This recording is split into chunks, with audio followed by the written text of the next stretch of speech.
Hey, good day, everybody. Welcome back to another episode of Pirkei Avos, the Ethics of the Fathers, live from Israel with Rabbi Chaim Coffman. I so appreciate him taking the time out of his very busy schedule to share with us such wonderful ethics. And let's see how the rabbi's doing today and jump right in and get on with her. Rabbi, how you doing today? So good to be with you. And yeah, let's just get her done. I don't know if we're going to get it done. Are we on part 3 of chapter 2, Mishna 11? We are part 3, chapter 2, Mishna 11. That we're holding. And we spoke last week, and we didn't get, we didn't get that far. Because what did we mention? We saw in the Mishnah says that we're talking about 5 different rabbis, students of Rabbi Yochanan ben Zakkai. Right. So what do we see? One of the students, Rabbi Shua ben Kananya, is praiseworthy for the one that bore him. Right. In other words, what's the praise over here? His mother gave birth to him. So we got to one explanation, then we sort of went on tremendous tangents over there. Right. But we said that someone who works on the character traits, so the whole world's going to say, his mother's praiseworthy. Why is mother praiseworthy? Mother's praiseworthy. She gave birth to him. Right? Totally gave birth to him. So that's, now we spoke quite a bit about working on character traits. And even if a person was born necessarily with, let's say, negative character traits, then a person has a certain disposition. Obviously, it's something they're going to have to work on.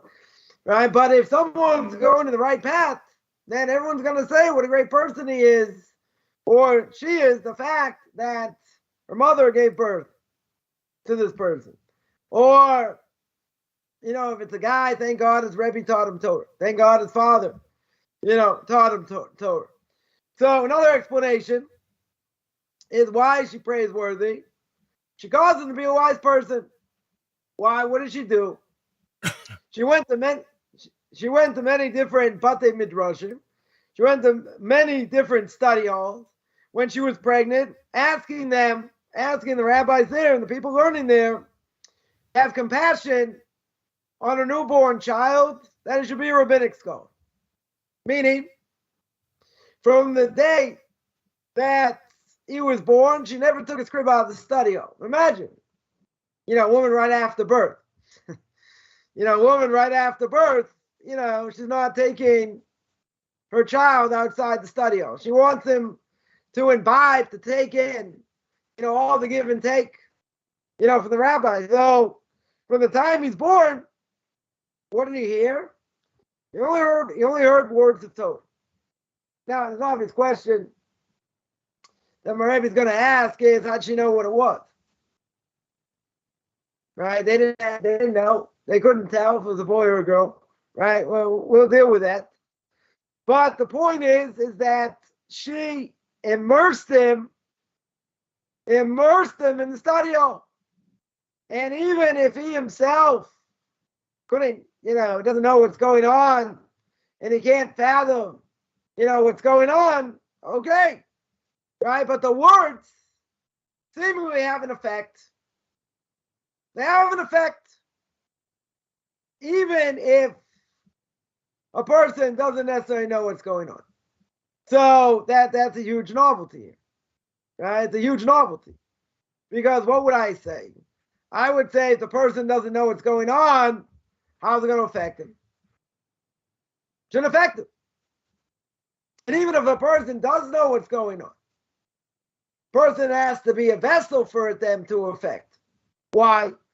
Because we mentioned many times, the person learns Torah. Person can learn Torah like they're learning mathematics. God forbid, like another subject, as we would say. Or, as Ramosha Schneider, blessed memory, would say, do not be an ultra-Orthodox student. Don't learn Torah like you're learning any other thing. So, if a person is learning properly, then Torah has an effect on a person. right? Torah absolutely can have an effect. And therefore, they're not learning it just like mathematics, right? There's a famous story of David Mekarlin that he had on his stender, on his lectern when he would learn. And he had a verse from Psalm saying, Shvisi Hashem L'negdi Tami, that I'm always going to be thinking of God. So a student, one asked him, like, why do you have that? Why do you have that on your stender? He says, I never want to forget when I learn Torah. I never ever want to forget it's God's Torah. I never want to think, I'm learning and it's so interesting and the subject is so interesting and it's so deep and it's this and it's that. I never want to forget where it comes from. Never want to forget where it comes from. At the same time, what does the person have to realize? They have to realize learning Torah, the purpose of Torah, is to change a person. That's the purpose, right? 100%, it's supposed to change us. And if it doesn't change us, then why aren't we worried that we're just learning it like any other discipline, right? So here, even hearing the words of Torah, forget about learning, right? Babies aren't learning over here, right? It is brought down that a child, in its mother's stomach, in his mother's stomach, what's going to happen? What's going to happen? It's going to learn Torah from an angel. Going to learn Torah from an angel. Once the child comes out, gets smacked on the lip, and he forgets all his Torah. Got to now reacquire it. So here, even though we learned Torah from an angel, so what's going to happen? He has to relearn it. Now again, you have to be someone holding somewhere in order to relearn it. Just because you hear it, but you don't understand a single word, really shouldn't have an effect. Now, there is one thing we'll mention, that if a person learns Torah shebichsav, meaning the written law, i.e. the 5 books of Moses, let's say you don't understand a single word, right? Remember the Frisco kid? I read their holy Torah. I didn't understand a single word, right? If you don't understand anything, you get married. You get married. But Torah Shabbat Peh, if I learn Talmud, commentaries, this, that, without properly understanding, I don't get any credit. Right? It's a different thing. Different thing altogether. But there's one other thing. If a person would learn, because Torah Shabbat, right, comes from God to Moshe. Moshe passed it down. Right? Even though Torah Shabbat, oral law, also given to Mount Sinai. Right? And people, I can't even tell you how many times people have said, I only want to learn from God. I don't want to learn, I don't want to hear what the rabbis have to say. This one, I want to hear straight from God. Okay. But a person has to realize as well, that what do I see? That if I go through the Torah itself, 80% doesn't make sense.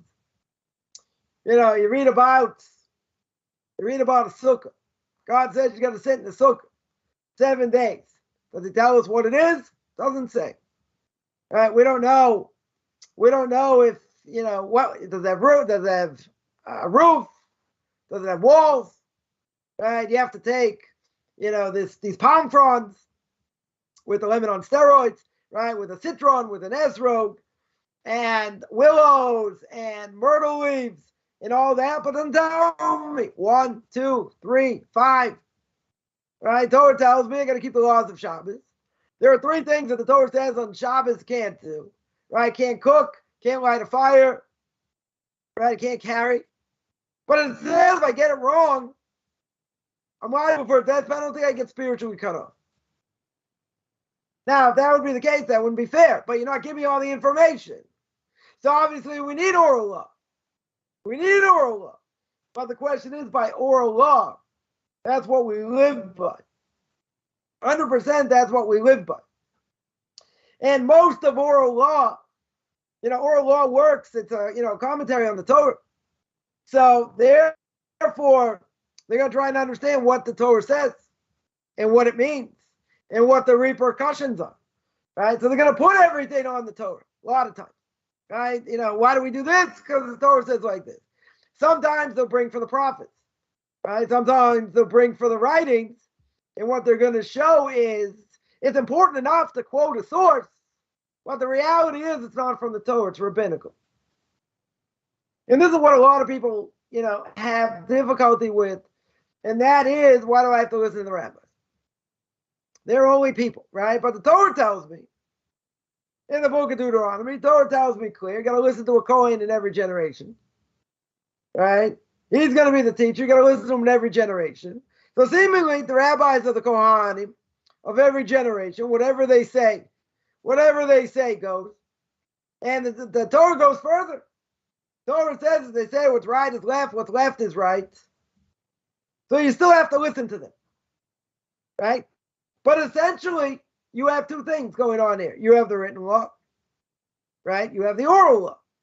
Now, obviously, the written law seems to be that's what everyone's going to say. It's what the Karaites are going to say. I'm only going to follow what the Torah says. I'm going to follow what God says. Everything else, quote unquote, made up by the rabbis. Even though we got an obligation to listen to what the rabbis say, right? That there's no question. So you see, people will say, well, the Torah is more authoritative. What's the problem? I can't understand the Torah without the rabbi. Right? If the Torah is more authoritative, right?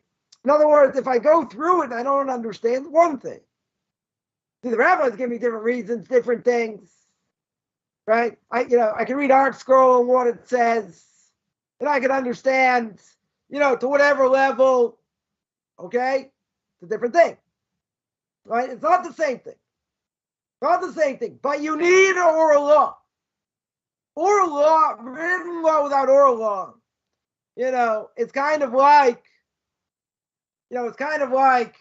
I don't know, I don't even know what to compare it to, right? That oral law, oral law is the meat and potatoes. It's the meat and potatoes of what we do, right? Therefore, what do I see? I see that without it, it can't function. We wouldn't know what to do. We would have no idea what to do.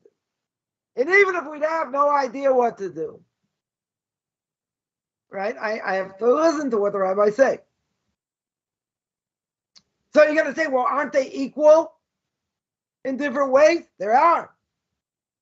You can't have one without the other. Written law, seemingly, that's coming from God to Moshe. Whatever that speech is, we don't understand. It's coming from God to Moshe. Right? Actually, I spoke about this early Friday morning my time, or Thursday night for most people. 13 principles of faith that God spoke to Moshe. Whatever, we're talking about divine authorship. So divine authorship, everyone would agree, is crucial. Now, I also need to know what it means. I also have to know, what all these things refer to. Otherwise, how am I going to know what to do? It says you got to put frontlets between your eyes. Totafot. Whatever totafot are. But totafot, Rashi says, not even a Hebrew word. Comes from an African word. So not even a Hebrew word. That you need. In other words, the Torah says this is what you have to do. But what are frontlets? We understand it's tefillin. Very good. But otherwise, what would they be? And if the Karaites, had tefillin, we'd ask them where they get it from. How do they know what to wear? They say, well, they have their own tradition. Okay. So where does it come from? Right? Where in the world does it come from? Problem. Right? Definite problem over here. So, oral law you need, there's no question. Otherwise, I wouldn't know what to do. So, there are certain things by written law, and I was going to mention one other thing, the Zohar, that is brought down. If I read the Zohar about Kabbalah, and I don't understand a single word, I get credit for learning it. Now, the different reason. Why do you get credit for learning Zohar if you don't understand it? Because of the holiness of the letters. That's a whole other thing. Holiness of the letters. And the holiness of the letters are so powerful, it doesn't matter what you understand. I mean, just try to understand to the best of your ability, right? I don't think there's a question. But if a person learned it, they didn't understand. They don't understand, they get credit over here. So it's interesting to note that when we say a person hears words of Torah, we understand it can have an effect on a person subconsciously. They may not understand a single word. Really doesn't matter, right? Totally, doesn't matter. Doesn't matter what they understand or not. Has an effect. Problem is, that person has to be on a level, and we're going to see what that means further. In order for that, it should affect them. Right? So here, she never took his crib out of the study home. So if a person constantly hears words of Torah, it'll affect them in a positive way. Should affect them in a positive way. If a person's worrying about your CFL or my Celtics game 7, it's going to affect you in another way. Totally going to affect you in another way. Because the bottom line, as we always say, doesn't matter. God's going to ask us, you wasted your time with that? I would say, even by Noah, it's a moral imperative. But still, what am I filling my mind with? If I fill it with Torah, imagine. I don't think about other things. I don't listen to the news that much or ever. I focus on Torah, on questions in Torah. I don't focus on other things. Rabbi Chaim Coffman, of blessed memory, what did he remember? He remembered everything in Torah. Anything that had nothing to do with Torah, he didn't know. He didn't know. He didn't know people's phone numbers. He didn't know the name of the local grocery right down the street from him. Right? A lot of things he didn't know because it wasn't important to him. What was important to him? Torah. So that he never forgot. And he learns and he learns and he learns. Right? We have to train ourselves. Don't worry about this other stuff. It's very hard. If it's, we understand, we use sports as a parable here, right? If someone grew up with it and it's part of their nature and they follow their team and this and that, or they enjoy it in general, break it. Get it out of your system. How do you get it out of your system? I don't want to say once it's there, but it's part of your psyche. Once it's part of your psyche, then even if you're not following it as much or whatever, there's still nostalgia. A person may, flicker a little bit because, their team won. Or maybe they'll cringe a little bit when they find out their team lost. But the bigger scheme of things, we've spoken about this a lot, and I don't want to digress. It doesn't matter. These things don't matter. Right, in general. So Torah has to have a positive effect. It should have a positive effect if you let it affect you in a positive way. But you have to let it in. That's what you have to do. And Torah is not something easy that goes in.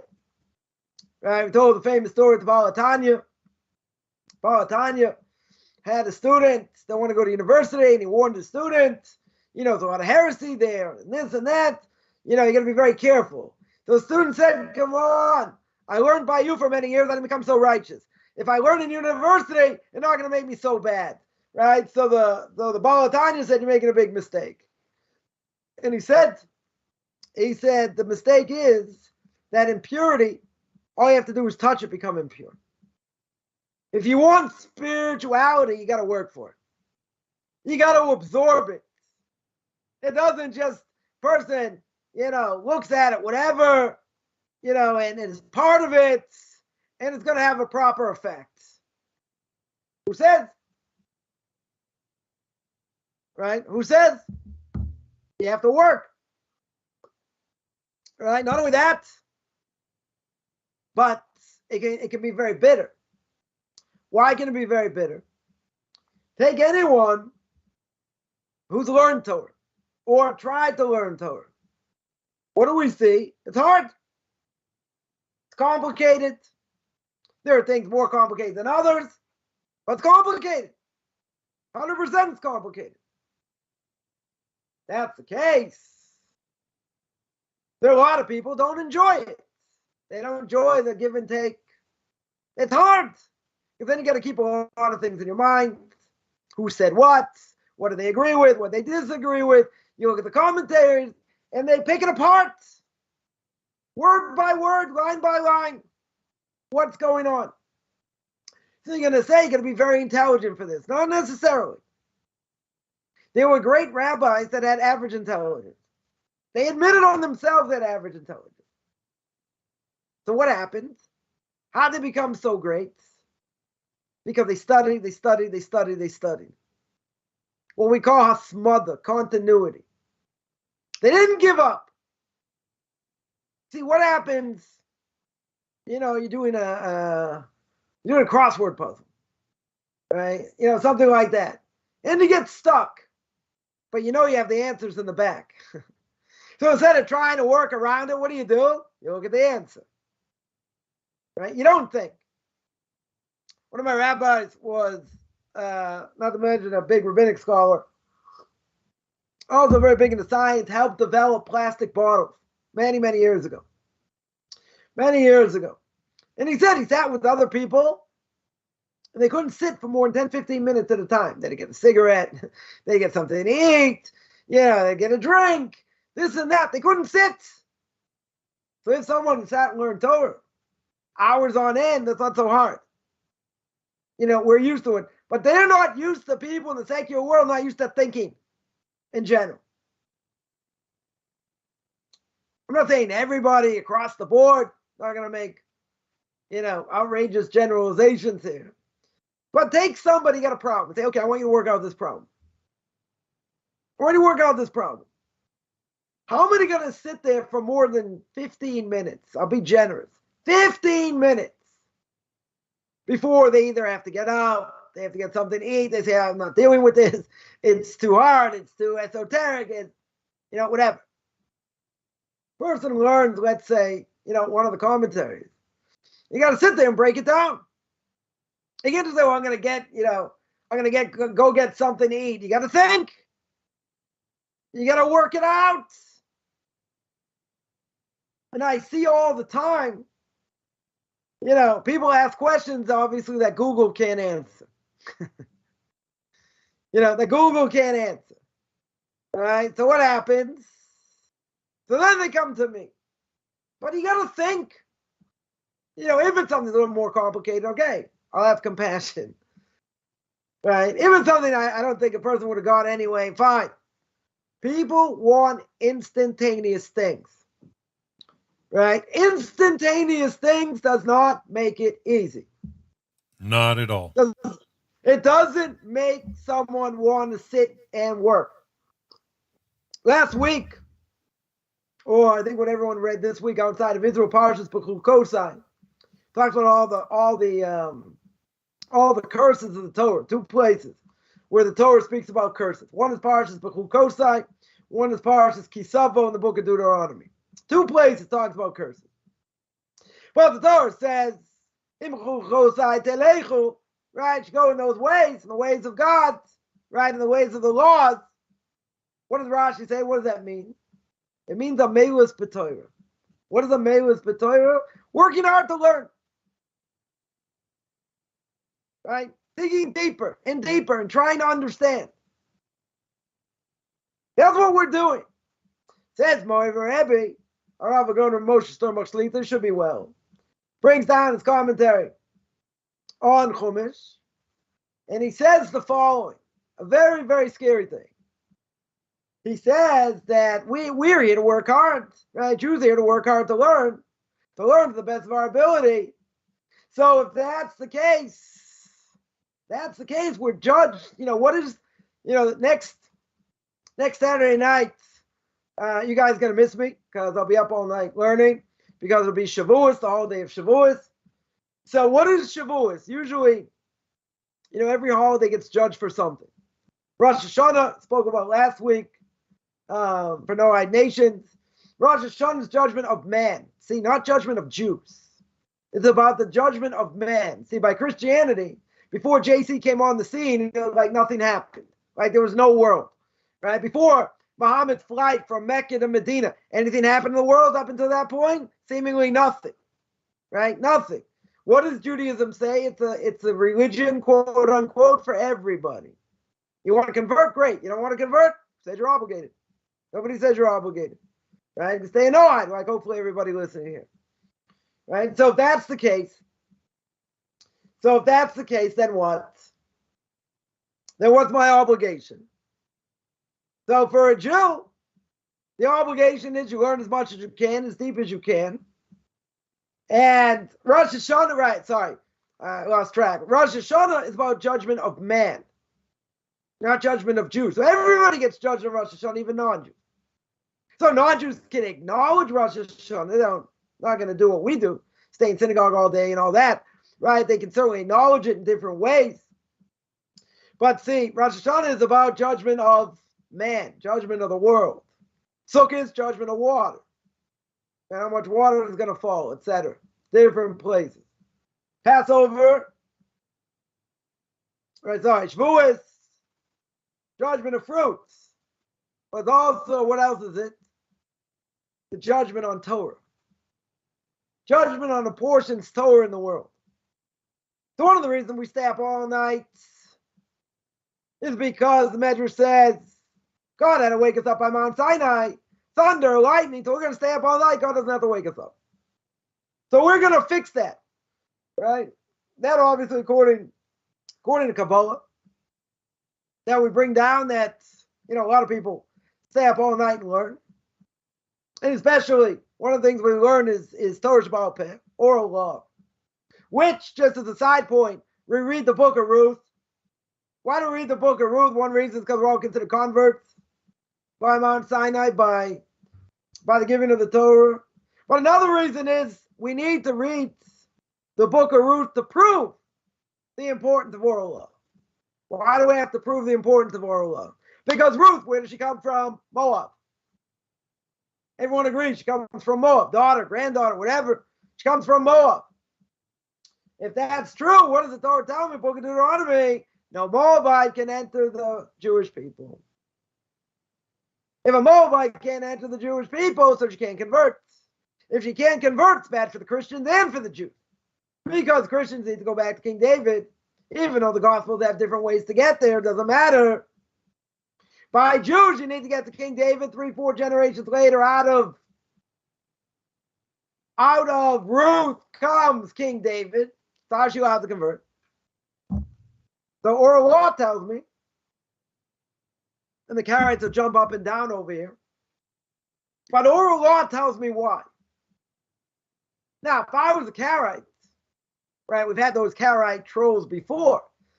If I was a Karaite, come up with a reason that Ruth is Jewish and that King David is who he is. Because if she's not Jewish, he's not Jewish. That's it. The Davidic line over. No future Messiah of the Jewish people, and certainly no Messiah for them that's going to come from King David if he didn't become King David. So the Karaites have no answer. I had somebody bantering me for months. I'm not going to listen to the rabbis, and I'm not going to listen to oral law, and I'm not going to. I said, so answer me this question.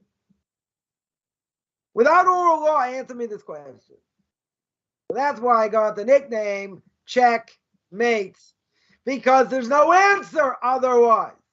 Not according to the Torah, not according to the prophets.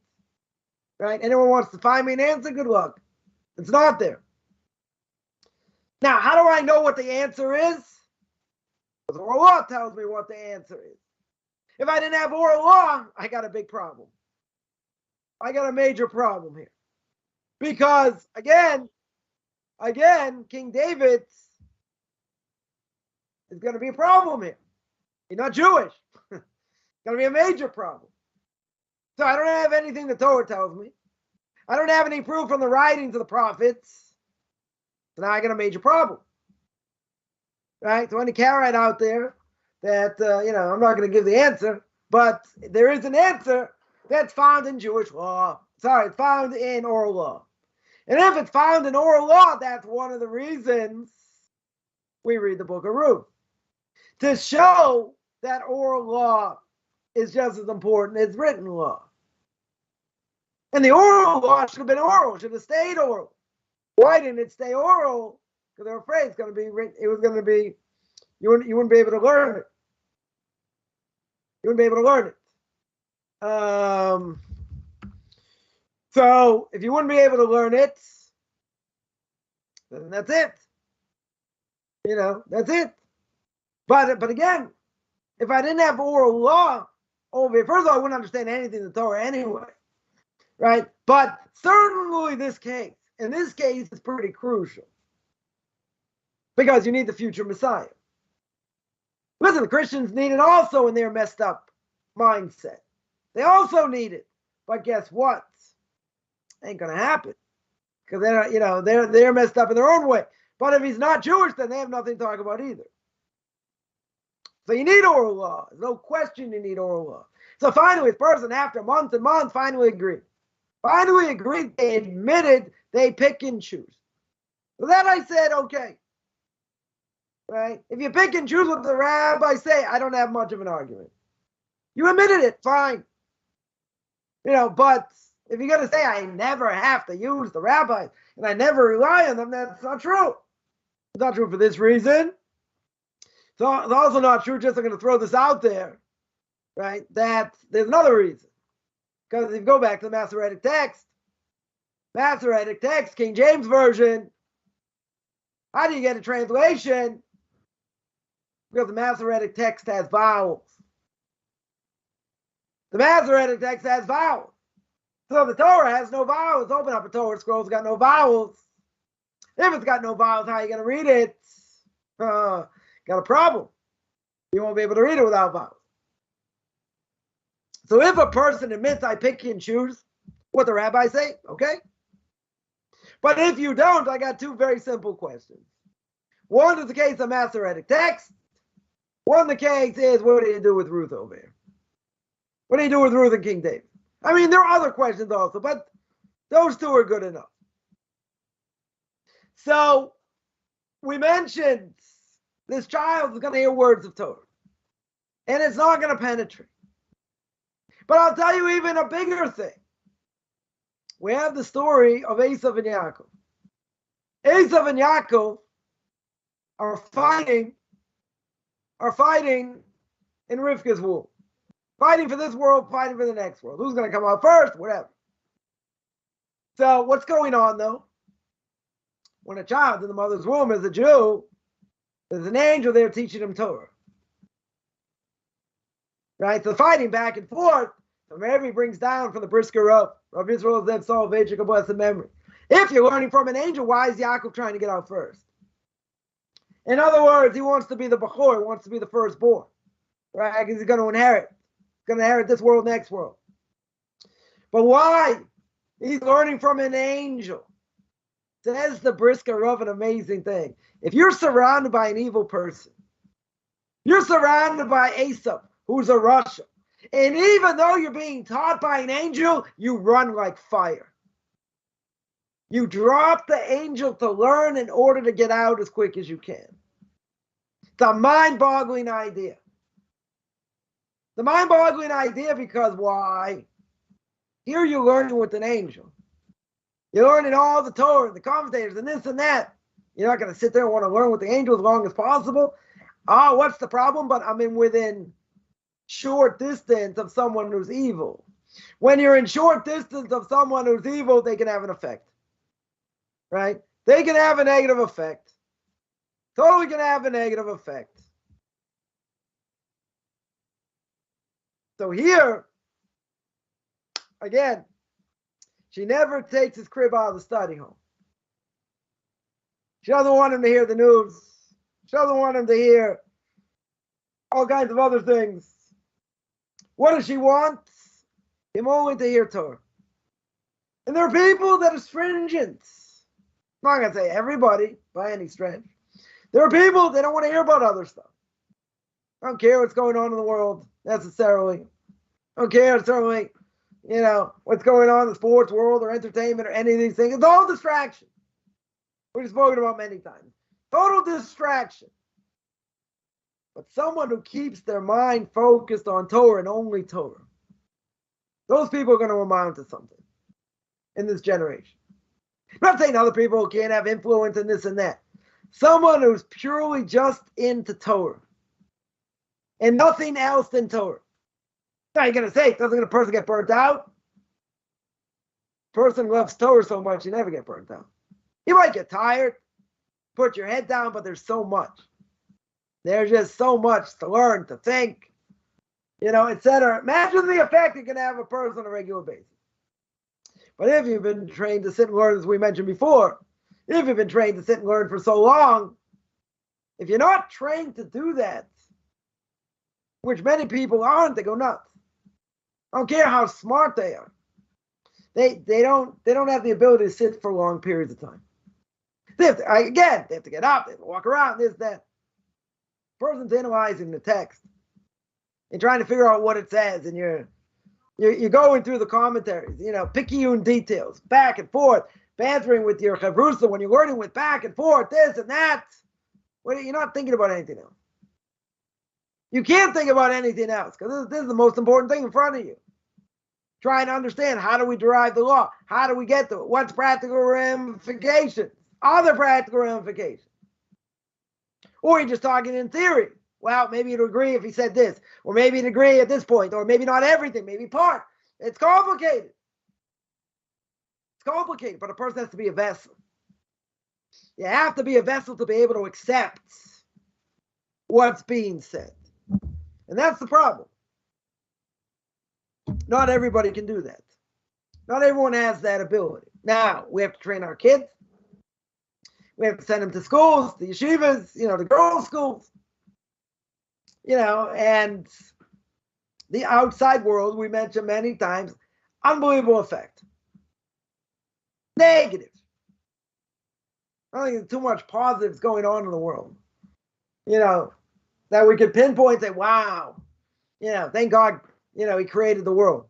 Look what happened last week. Look what happened last week. Tragic. Right? Another school shooting. It's nuts. I mean, I remember, way back when, when I went to school, that certainly was never, on my mind, someone's going to come in and shoot up the school.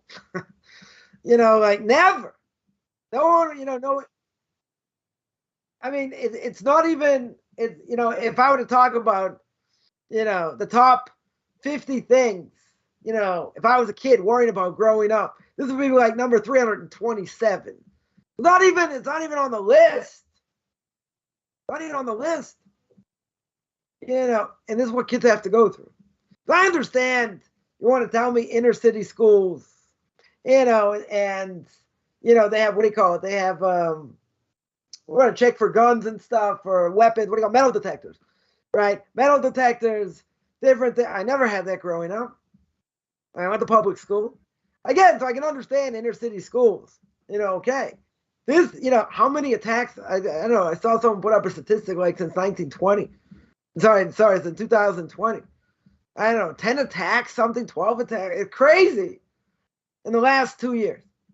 People going in and shooting up schools. It's nuts. It's totally nuts. And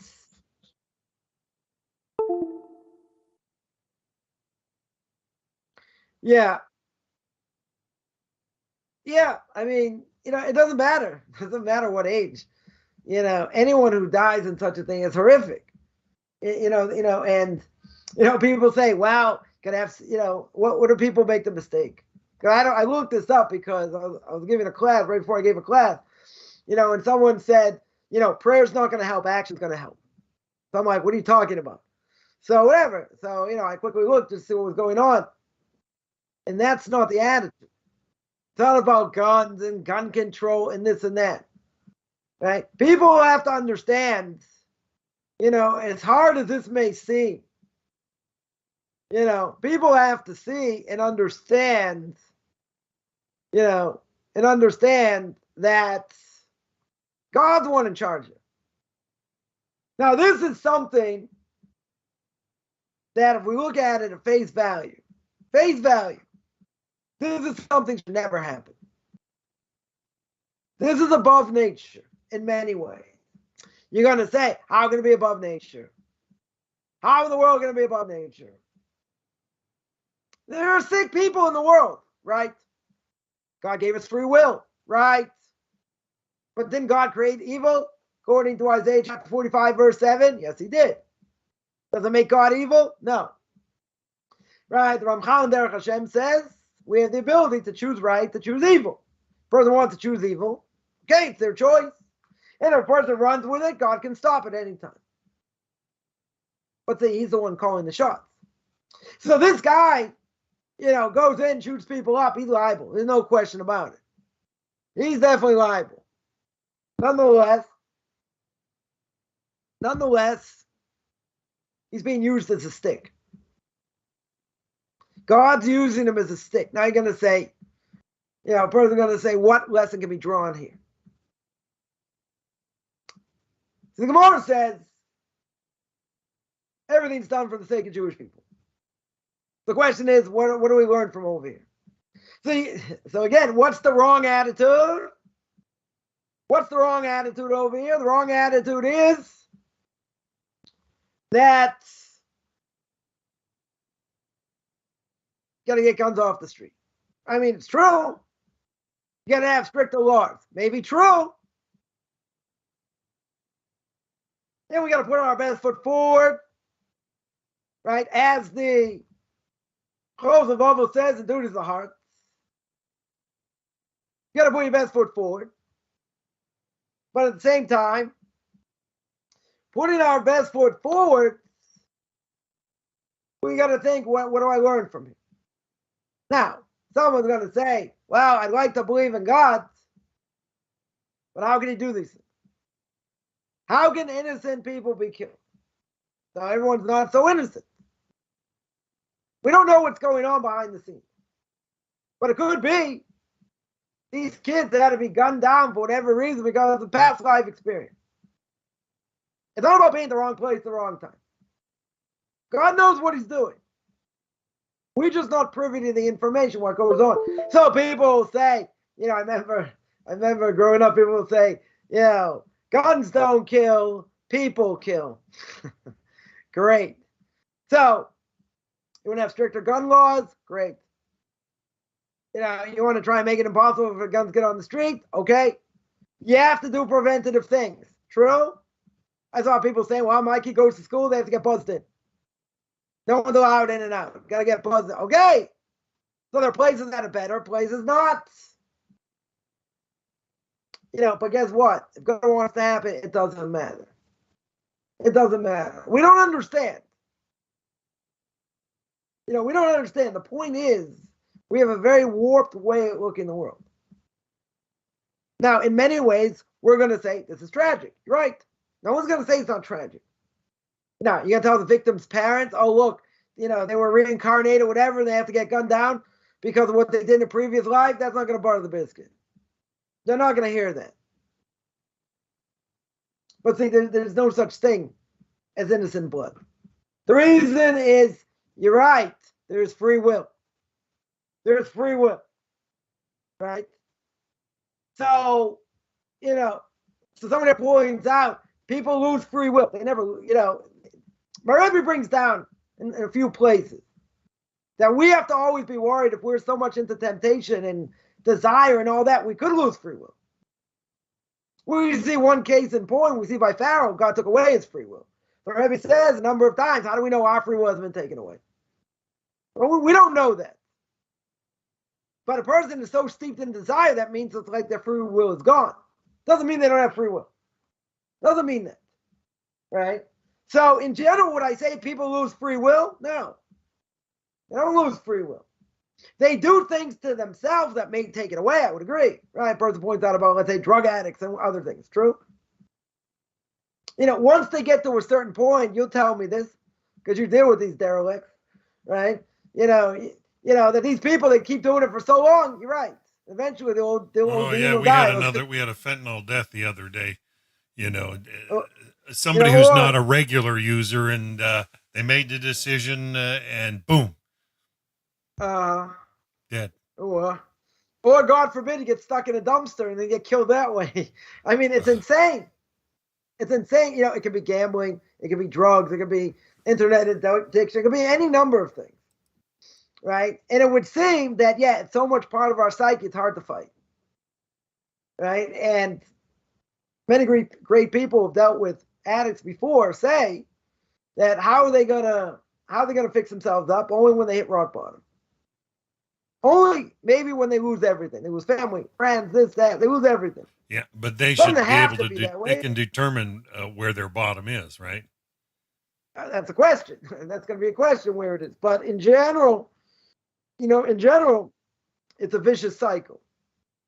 And the reason it's a vicious cycle is because once the person does it, and after a while, it's like second nature. And then you need the next fix. All they want, yeah. That's all they want. But the reason is because what they're taking is addictive.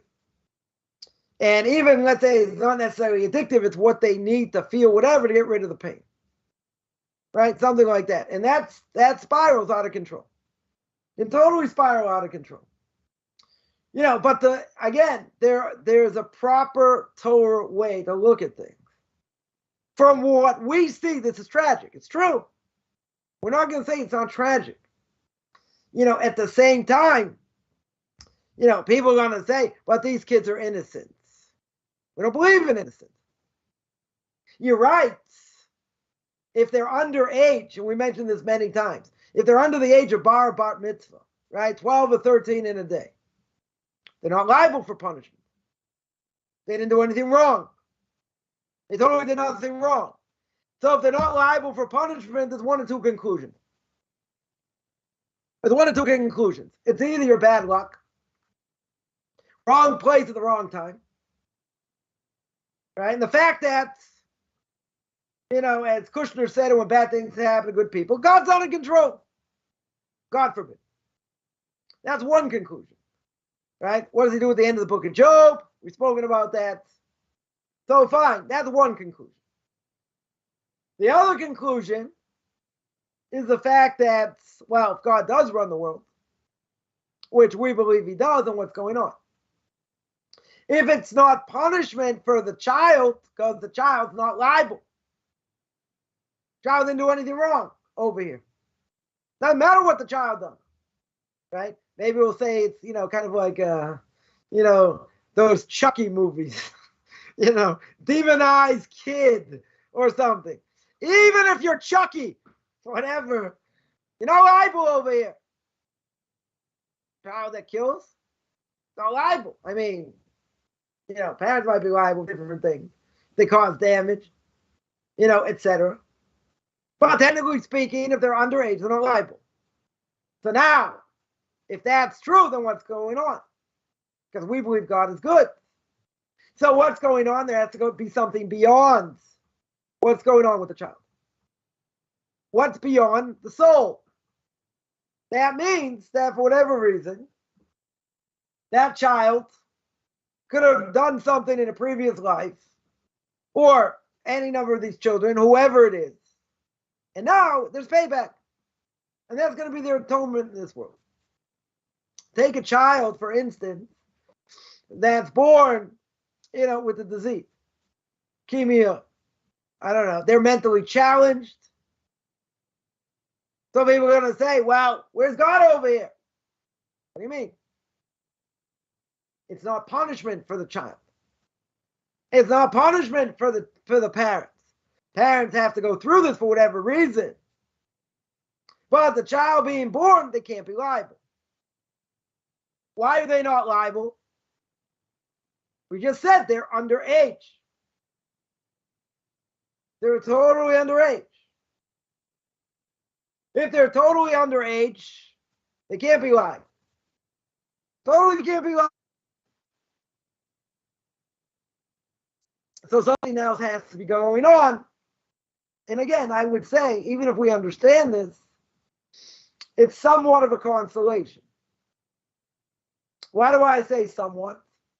A person that doesn't have proper faith, they're not going to accept it. Or they're not going to accept it with a full heart. Because they find, I may understand this intellectually, but they have to deal with it. And it's hard. Anyone, God forbid, ever had a sick kid, and a really sick kid, it's hard. You don't want to see the child suffer in different things. But imagine this child, even when they grow up, they're going to have the brain of a 5-year-old. So you got to make the best of it. You have to try and make the best of it, okay? But in the end, that child is never going to get married. That child will be in and out of hospital his whole life. Devastating. Other people would say, this is the best thing that ever happened to us. Okay. We have to know what the outlook is according to Torah, and then we have to implement it. There's sometimes it's hard to implement, even if we know what the right thing is. Because we always say, knowing what the right thing to do is 99% of the game. I said 90% are going to up the ante. 99%. Why is it 99%? Because most people, most important question they're ever asked in their life, I put ketchup or mustard on my hot dog. Because most people only nowhere in the world spiritually. Right? So here, I know what to do. I know what's behind it. That's like saying, I got a baseball analogy. You got the player hits third or fourth, or fifth, right? Their goal is to either hit home runs or get hits or knock in runs. That's their goal. Yeah, right? That's what they're supposed to do. Yeah, that's what they're supposed to do. Now, if they're hitting like $175, or they're hitting like, 220, then they're not doing their job. Right. Now, it could be, you tell me, they get in slumps and it's in the mind and this, but eventually, if they're good enough, they'll get on track. And then they'll be unbelievable. And then they're hitting like 220, and all of a sudden, over 20 games, they're hitting like, 300 or something. They're going like 15 for 20, 12 for 50, whatever it is. But if they're not holding up their weights, right? They're not hitting, they're not scoring runs. They're not hitting to score runs. So the coach is going to say, I don't care what's bugging you. You got a job to do. Your job is to go out there, either hit home runs, get on base, score people. That's your job. You can say, I know what my job is. You don't have to tell me what my job is. Right? For a lot of people in the world, first of all, you have to tell them what their job is, what their obligation is in this world. You have to explain it to them in a way that they're going to understand. And not only that, they have to then go out and do it. And that's a much harder thing. Because the person can psych themselves up as much as they want. And if they psych themselves up as much as they want, it doesn't always help. It doesn't always help. Because the person doesn't get where they need to get. Right? And that's a hard thing. That's a tremendously hard thing over here. So you got to produce. Right? That's what we'd say. You got to produce. The game's on the line. You got 2 men on base. You're down by a run. And you whiff. You struck out. You didn't do what you're supposed to do. Again, not everyone's going to come through in the clutch. But see, we don't live our lives like our lives depend on it. We mentioned before, we spoke about Rosh Hashanah. Rosh Hashanah is judgment of man, judgment of the entire world. So one of the main prayers we read in the additional service in Musaf on both days is all about who by fire, who by water, who becomes rich, who becomes poor, who dies of starvation, like all these great things. All you have to do is take stock. and we know from the last few years, there are a lot of people not in this world anymore. So even when we died, from corona, now people will say, anyone who died, they had corona in their system, they said they died by that. Okay. So maybe the statistics are a little bit skewed. Okay. Not going to deny that's probably true. It's probably true. But even so, what did God show? So you tell me a lot of people who died had compromised health. Over 70, different health issues, whatever. Weren't there people under that age died? Yes. Were there people, younger people died? Yes. Majority? Certainly not. Certainly not. And if a young person got it, 9 times out of 10, they'll get sick a little bit, even without the vaccine, and fine, won't be a problem. But what did God show? God showed there were perfectly healthy people, no underlying symptoms, and they died. They got it, and they died in 3 days, 4 days. They didn't linger. Killed them. Right? So what does God show? He's saying, I'm the one in control it. I gave a class last week, Duties of the Heart, the Gate of Self-Accounting. Chapter 3, there are 30 different aspects of taking self-accounting. One of them is taking stock of life. One of them is knowing that we're all going to die. Right? We all know that. Same! I'm going to live forever. No.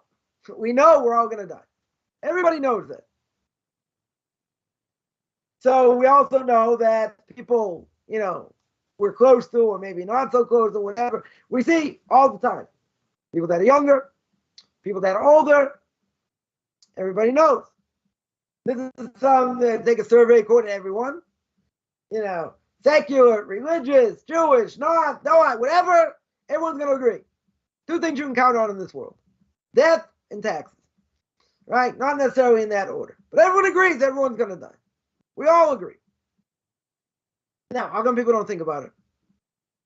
When do they think about their own mortality? When a close one to them dies. Or, God forbid, they hear about a tragedy. Is anyone walking around, on a daily basis saying, look, I can go like this with my fingers, nothing hurts? Or even if they hurt, they don't hurt as much. Or thankful for the air. Thankful for the air that they breathe. Are they walking around thanking God for all the goodness they have? They have a roof over their head. Go to India, a lot of kids living on the streets. Poverty, no food, right? I always say, God forbid, it could always be worse. If God wants to, we can make it worse. Don't ask. We don't ask for that. So where's gratitude? So we would say one of the worst things a person can be in this world is an ingrate. Is not showing gratitude. Because a person's going to say, what do you mean? Show gratitude? I put myself through college. I took myself out of the womb, so to speak. I became who I am despite my parents. Well, without your parents, you wouldn't be here, first of all. Second of all, they took care of you. Changed you, clothed you, gave you what you need. Now, to some parents, I would agree, should never be parents out there and, maybe abuse their kids in different ways. Okay. But I'm saying there's still thankfulness you came into the world. Every person has a purpose. We see that we just started here in Israel, the book of Numbers. So I have a video on YouTube, my YouTube channel, Rabbi Chaim Coffman, on each person's important. Because why does the Torah spend so much time counting people? Why is it, you can tell me, okay, I want to know how many Jews there were, came out of Mount Sinai. How many men, women, children, or how many, men, whatever it is. And go through all these different numbers, different tribes, different things. You're going to say, what's the deal with the numbers? So the commentaries say, what's the purpose of the numbers? To show each person their own world. Mishna Sanhedrin tells me that I should say, for me, the world was created. For me, the world was created. I.e., for me, not for you. But everyone's their own world. Everyone's got their own potential. I can speak about this till tomorrow. I mean, it will be tomorrow soon for me, but everyone's got their own potential. See, I can't help someone reach their potential. And someone can't help me reach my potential, per se. We have to do it. Okay, we can be helped along the way. But our potential is our potential. In other words, a person's potential is not going to be the same as someone else. Right? I spent Thursday, I did a Q&A. Someone had asked me about the obligation, if they learn Torah, to teach it to others. So some people will say, even if you don't know very much, you should be out there doing that. And I sort of said, no. It depends. It depends. You want to give a little bit of time doing that? Maybe. I think people spend way too much time doing other things when they should be learning, but that's not the point. That's not the point. What's a person's purpose in life? What are we doing here? What does Ramchal say at the beginning of Path of the Just? We're not here just for this world. This world we're going to get to one day when we're about 107. We're going to get to in Pirkei Avos. This world's a portico to the next world. Antechamber. I like the word portico. Whatever. It's an antechamber to the next one. Gemara Avodah Zarah 2b to 3a says that you don't prepare Erev Shabbos, you don't eat on Shabbos. You got to prepare in this world to have a portion of the world to come. Says the Ramchal and Derech Hashem, you have to get to a certain level. What level? It's got to be a minimal level. But what am I doing here? I'm here to serve God. Whether it's a Jew, a JIT, or a Noahide, whatever it is, I have to serve God. How do I know what I'm supposed to do? Well, God gave us a book. Very good. Right? He manufactured himself, passed it down to Moshe, gave it to us. So our potential depends on service to God. That's what depends on. Doesn't depend on my own knowledge. Doesn't depend on me being a banker, being this, being that. It's how I serve God doing these things. That's my purpose. Right? In general. So a person can't shirk off responsibility. Yeah, a person could say, a Jew could say, I don't want to take responsibility here. I just want to have fun. Right? And there will be people, plenty. Certainly, Sunday night in Boston and Miami, they'll be glued to the set if they don't, if they're not in Miami at the game. And they'll be glued because that's important. That's important, right? Who's going to make it to the finals? Okay? World Cup, billions of people watch it. That's important. My job, my family, that's important. Yeah, there's something more important than that. That's how we serve God. But we don't know what our potential is. We spoke about this many times also. Just going to throw this out there. How do I know what my potential is? Someone will ask. So someone explained to me, and again, I'm not saying this is written in stone, but someone said, figure out what the most difficult thing in the world for you to do is. And you would rather not do it. You'd rather, we won't get gross here. You'd rather slit your eyeballs with glass or your arms with glass before you do it. Like, in other words, it's something you'd never, ever do. Ever. You're never going to want to do it. Now, is that what you're doing here? I've heard someone say potentially. In other words, God's not going to give you something easy. You got to fix something, whatever that is, we don't know what that is. So, we're here to reach whatever that potential is. But each person is their own world. And they have the potential to change the world. See, it doesn't matter what people said against them and this and that. They're their own world. The Rambam says in the laws of repentance, we have to look at the world's going like this, up and down, like a scale. You do the right thing, the world goes on the side of good. You do the wrong thing, it goes on the side of evil. Meaning what I do matters. Now, what's the obvious question? Does God really care what I do? You're going to tell me you're an infinitesimally small speck of cosmic dust. You live in the prairies, right? In a small town, in a city, in a state, in a continent. Right, sorry, a country, a continent, a planet, a galaxy. We're getting really small here. Imagine you're at the top of the galaxy. You're going to say, God cares what I think here? Or even better, you're living in the prairie somewhere, living in the middle of nowhere, even in a big city. What does it matter what I do?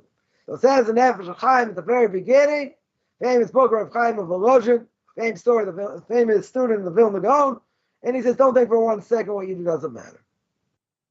We have the ability to build or destroy worlds. Person does something wrong, let's say God forbid they spoke Lashon Hara against somebody, that makes an imprint in the world, and it follows them till the next world, if they don't get atonement.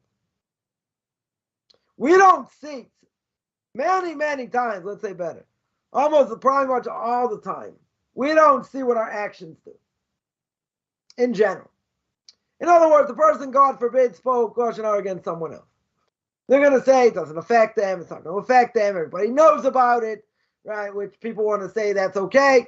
If everybody knows about it, I can repeat it whenever I want. Not true. There are conditions. There are conditions I'm allowed to repeat it or not allowed to repeat it. So, therefore what? We don't see what the repercussions are. And even if, quote unquote, there are no repercussions for the person at hand. Let's say there are no repercussions. Nothing bad is going to happen to them. They're not going to lose business. All these things. Nothing bad is going to happen. Are you allowed to do such a thing? No. You're still not allowed to do it. Even if there's no effect. See, we don't understand when we do something wrong, the powerful effect it has in the world. All right, that I sort of spoke about. Also, last week, my class in Book of Leviticus spoke about that. We don't understand. Not only how it affects the world, but how does it affect us? So again, you're going to brag, CFL starting off great. Beautiful. Celtics going there, may go to the NBA Finals or not, okay? They do, they don't. Well, whatever it is, what do we have to ask ourselves? And we all fail at this at some level. We got to ask ourselves, if my goal is to draw close to God, that's what God wants. As a Jew, as a non-Jew, doesn't matter. Right? If that's my goal, and that's what we're doing here, then I have to ask the question, if what I'm doing right now, is this beneficial to my service of God or not? Doesn't it make me somebody who's going to draw closer? Or the other way? It's going to draw me further away. Now, how many people are doing that? Doesn't matter. But see, every action we got to think. Is this good for my soul? Is it bad for my soul? Now, some people may say, I don't care, I'm going to do it anyway. That means you have no willpower. But if a person has a doubt, whether it's good or not, then you have to ask someone. You have to ask your local Orthodox rabbi, should I be doing this? Shouldn't I be doing this? Does it benefit me in any way? Spiritually. And what's probably the obvious answer? No. No benefit here, spiritually. But the person enjoys it. Gets a lot of benefits. Whatever it is. Bragging rights. Whatever it is. And even so, at that point, did it make me a better person or not? And for most people, it's not even going to be an issue. But, for us that are thinking a little bit, let's analyze. The Rambam makes clear, the world is hinging on what I do right now. Yeah, we're an infinitesimally small speck of cosmic dust. True? But in the bigger scheme of things, we control destiny. God knows what we're going to do anyway, right? As I grew up, and probably you remember, before PowerPoints, things, what do we have? Film strips. Well, the film strip, you have some goofy narrator, you got a whole bunch of slides, right? And he says something, and he goes, ding, and you hear this ding, and you go to the next slide. Then you hear, ding, go to the next slide. Ding, ding, right? You go to the next slide. So you get to the end. So now, you'll see there's a question about free will, so I'll mention this in a second.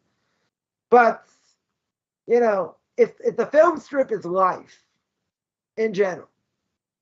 So the beginning of the film strip, doesn't God know what's going to be the beginning? God knows. Does he know slide number 10? 1,000 years later, God know what's going to be? He knows what's going to be. You get to the end of the film strip, does he know what's going to be? He knows. So what happened to free will? So the Ramchal in Derech Hashem says, many ways our free will is limited. Why is it limited? Because a lot of things we're not in control of. We're not in control of our parents are. Not in control of our siblings are. Not in control of the socioeconomic situation. Right? So, Mishna Pirkei Avos, again, I'll be 105 when we get there. It says you die against your will, you're born against your will. Right? It said the opposite. You're born against your will, you die against your will. The Coffman would say, in parentheses, I still have to live. But are we given free choice? No. God has to cajole the soul to put it in the body. Does the soul want to go? No. But God fits it in the body, whatever body he puts it in, because that's where the soul needs to be. You're going to say, I needed these parents. I needed these siblings. God knows what he's doing. But what's the bottom line? We're not in control. That we're not in control of. And there are many things in life we're not in control of. We want to think we're in control. We're not. We have limited control. Now again, people can turn me off. They're in control of that. People can watch things. They cannot watch things. Whatever. There is a certain level of control we have. Our bodies, we don't control. We can't control. Doctors, we mentioned this before. Even if they do surgery, they stitch the person up and they'll say, okay, let's hope for the best. Let's see how the body reacts. Now, if in a lot of cases the body reacts in a positive way, very good. But can the doctor heal the person from within? No. Doctor has no power. What will the doctor say? The doctor will say, I've done everything in my power. There's nothing more for me to do. That's right. So we hold, what can a doctor heal? A doctor can heal, in the name of Monty Python, a flesh wound. That's what a doctor can heal. A flesh wound. Can they heal something from the inside? No. They're not in control. Can a person control a bowel movement? No. If I sit there and sip my tea or whatever, can I tell you precisely I'm going to have to go to the bathroom? No. We're not in control of that.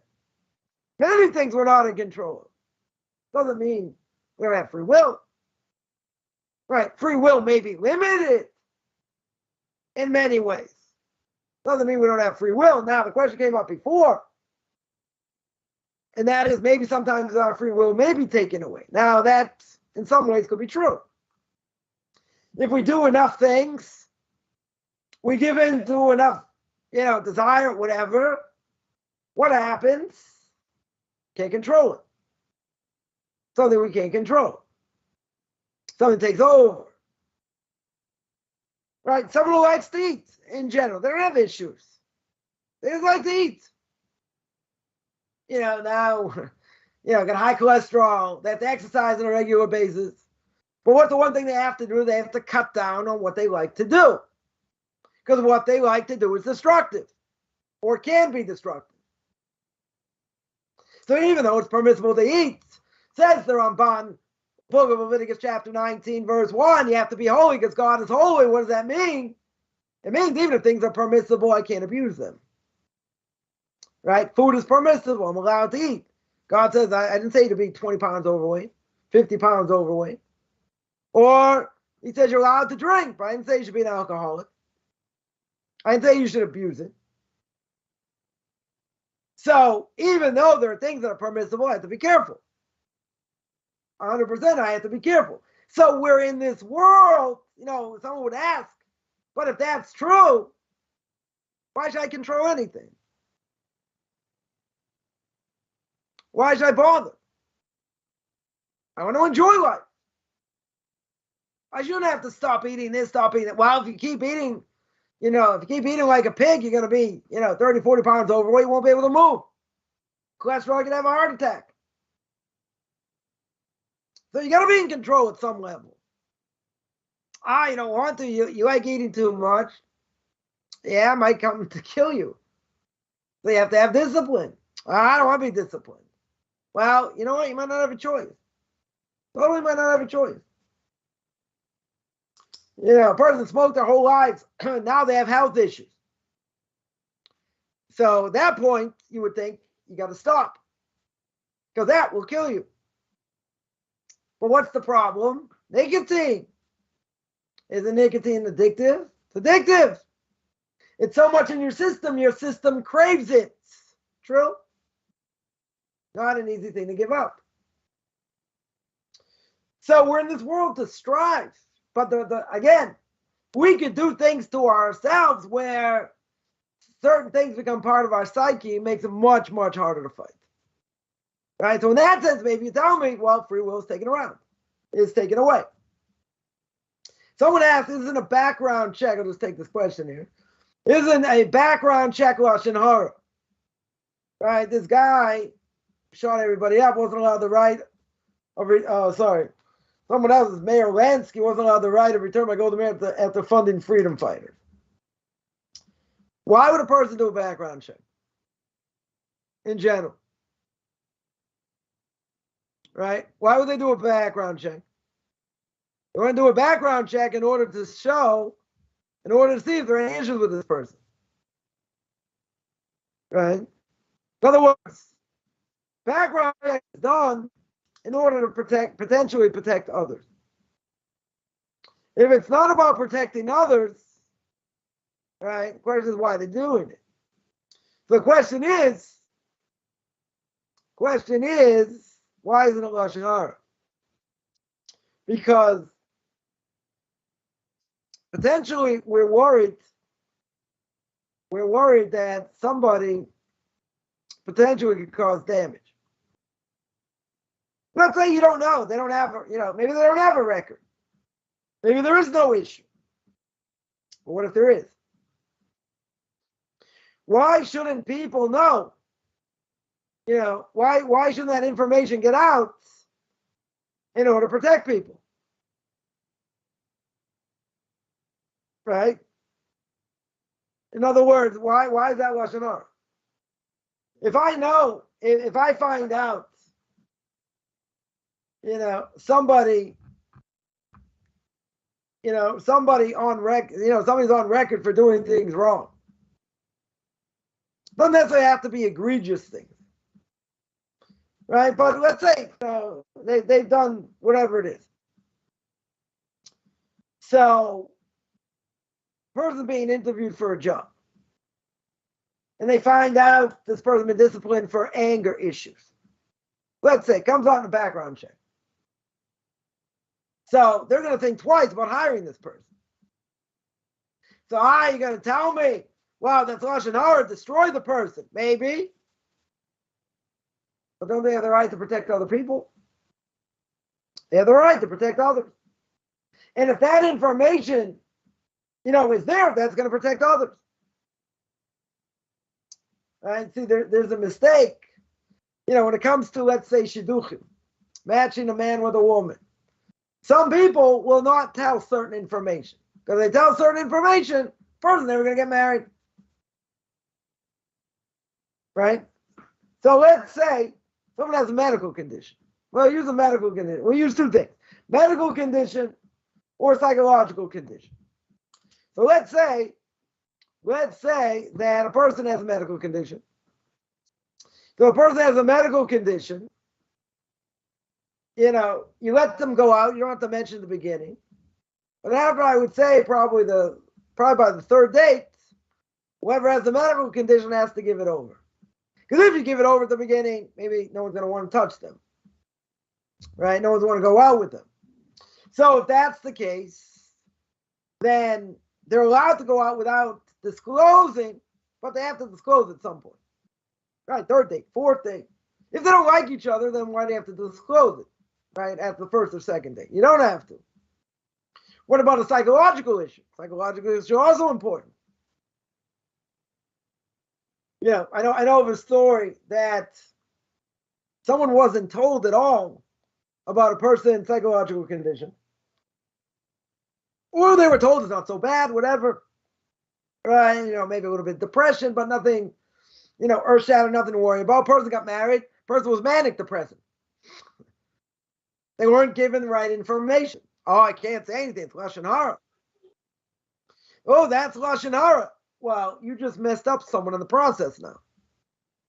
Now, if it's something you didn't know and it wasn't diagnosed, okay, it might be something else. Right? We set up somebody, happily married, where the son has Crohn's disease. He didn't say straight away he had it. And like the third or fourth date, he mentioned it.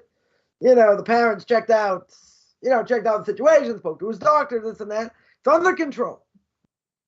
Totally under control. And went through and, they're happily married. It could be, let's say someone finds out someone had cancer when they were younger. Been in remission for 10 years. They see all the records, everything, and everything's good. They can make a choice whether to continue or not. Cancer's a little bit tricky because it never leaves you forever. Right? God forbid it comes back, can come back. Like, God forbid a person like a time bomb ticking. But a person can say, it's been in remission for 10 years. Doctor says, I don't see nothing to worry about. The person can choose if they want to go on or not. But he cannot tell them. You have to know when to tell them, obviously. But you don't have to say at the beginning because then you're going to say, well, no one's going to want to date them. So I get it. But you have to reveal the information. And people will think, oh, I don't have to, I'm not going to reveal the information. I'm not going to reveal it. And, can't speak Lashon Hara. Well, you're a fool. Right? Say, Mr. T, hey, fool! Right? You're a fool over here. How can you do such a thing? It's irresponsible. Again, I know a few cases like this. A case of depression that wasn't given full disclosure.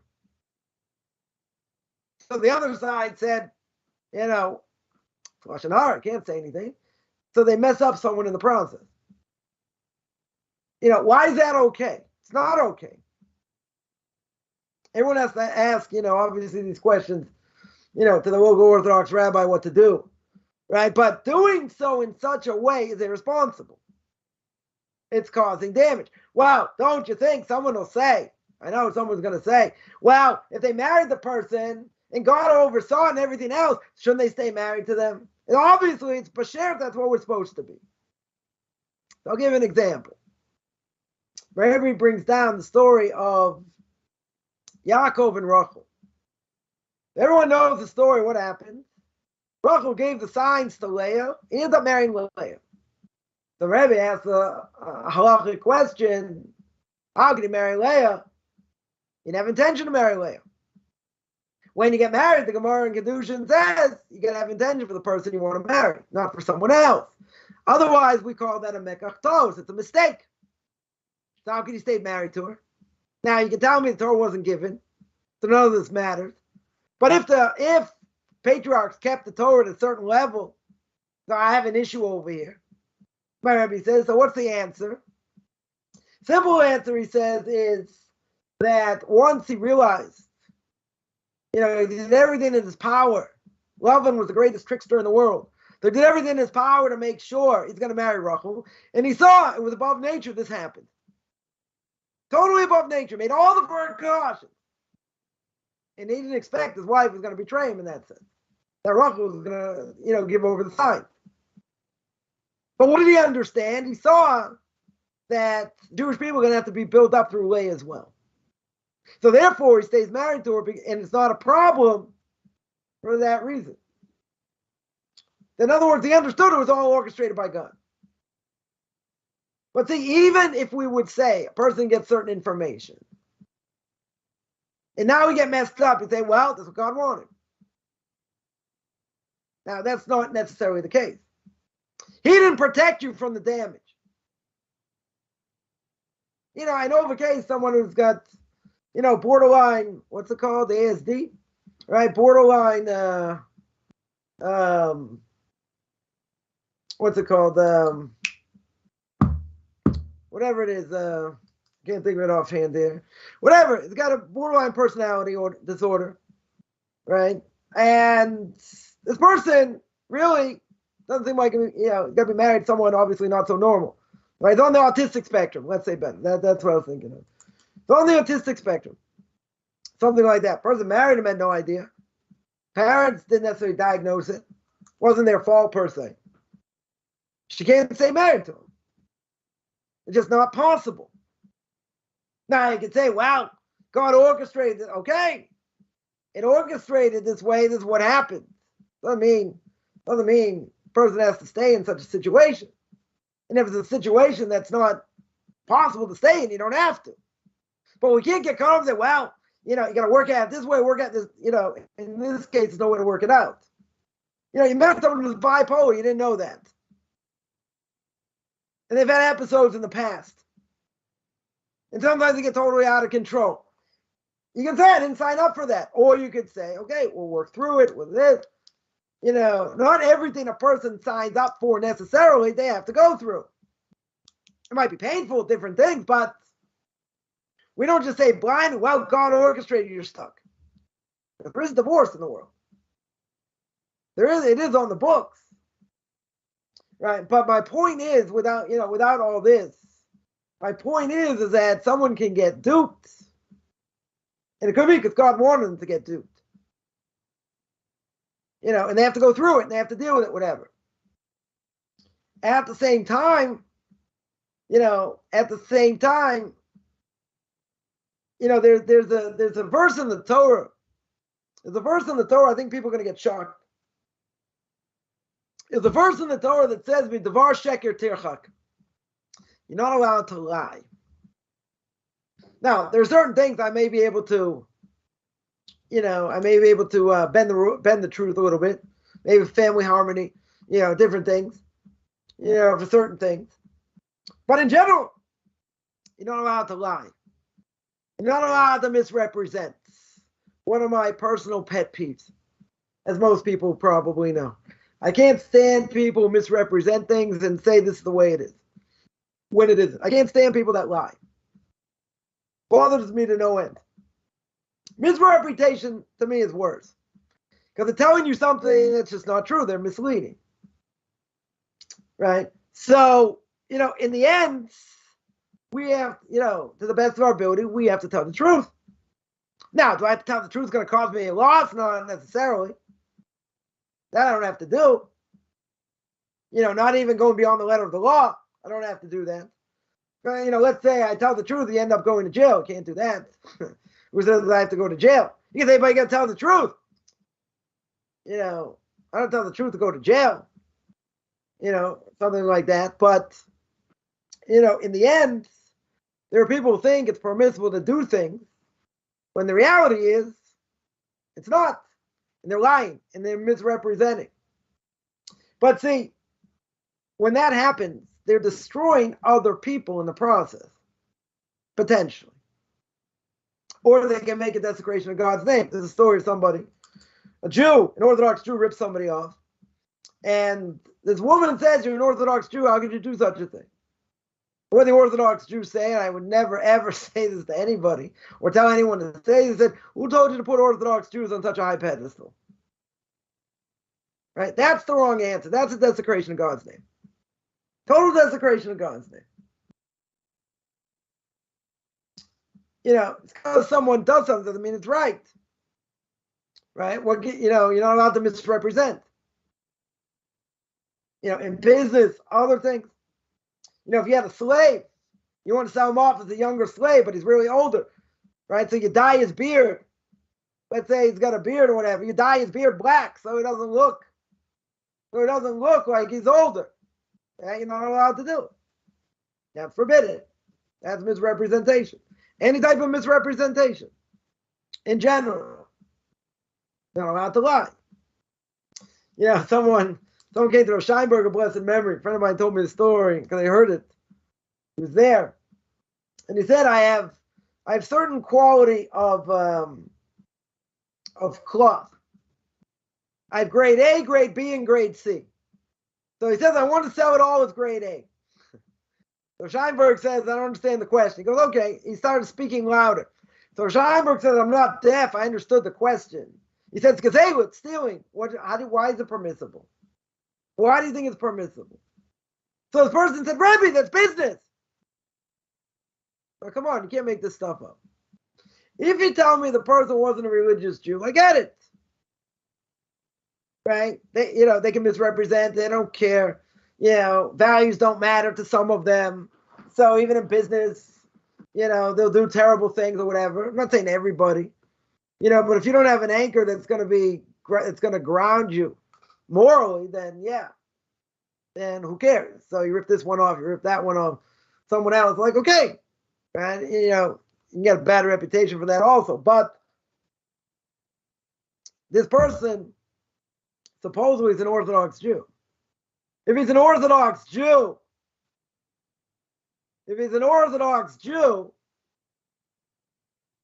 right, then who says he's allowed to misrepresent? So someone asked, what about King David? Right, and imitated being crazy. It could be for other reasons. Sometimes you're allowed to do certain things. Give one example. Someone has, you're allowed to lie about how much you know. Why? You want to make other people jealous, whatever the case is, you want to show an Avos. Someone asks you a question somewhere, you might know the answer, but you don't want to show your knowledge. Something like that. That you're allowed to lie for.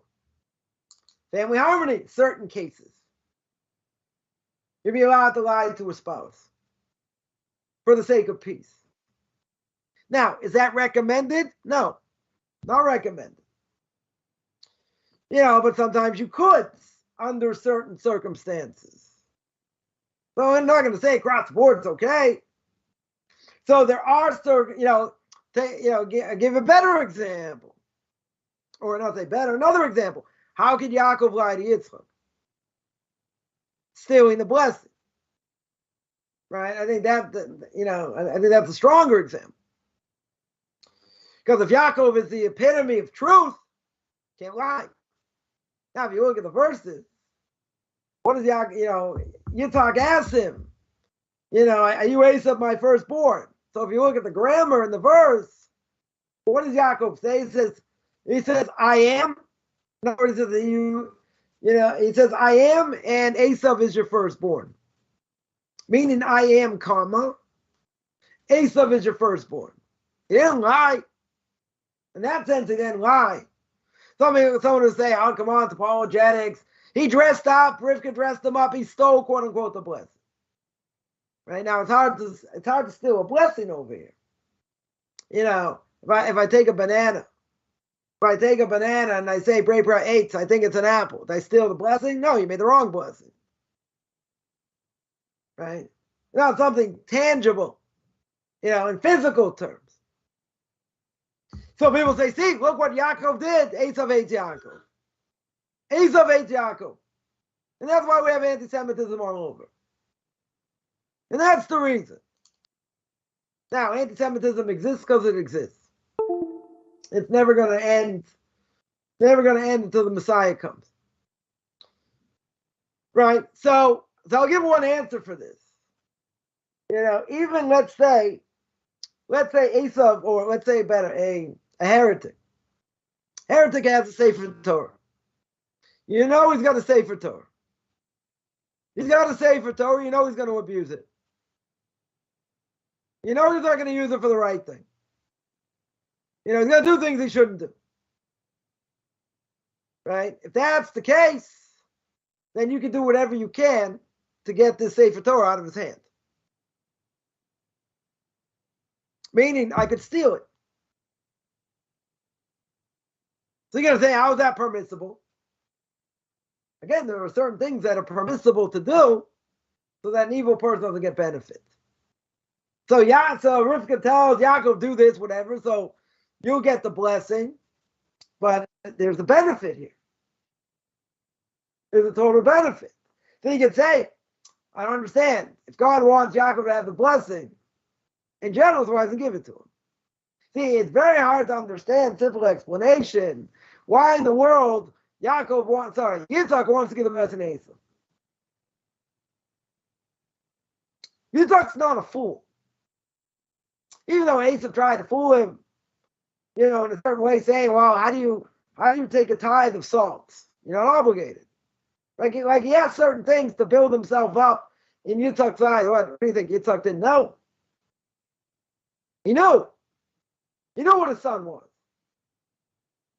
Now, how do you give him this blessing of spirituality and take it away from Yaakov? So again, one explanation is to show Yitzchak could be fooled. One explanation. That as great as he was, he could be fooled. Another explanation is when it comes to spirituality, and someone's going to abuse it, I can do whatever I can to take it away from them. I have the right to take it away from them. It's going to cause hatred. This doesn't matter. Right? That doesn't matter. Somebody points out about King David, right? Acting crazy. There are people, and people can say whatever they want. It's a much more volatile issue about ultra-Orthodox Jews doing the army. So there are some people who just acted absolutely crazy and they got an exemption. I mean, obviously the army knows, they're not stupid what a person could do or say to, try and get out of it. But you can say, how is that permissible? It's all about share the burden. Again, this is a much more volatile topic, which we don't, stay away from here. But, the point is, for an Orthodox Jew, it's a dangerous situation unless they were in a unit where all Orthodox Jews are. They have that. They have units of all Orthodox Jews. Okay?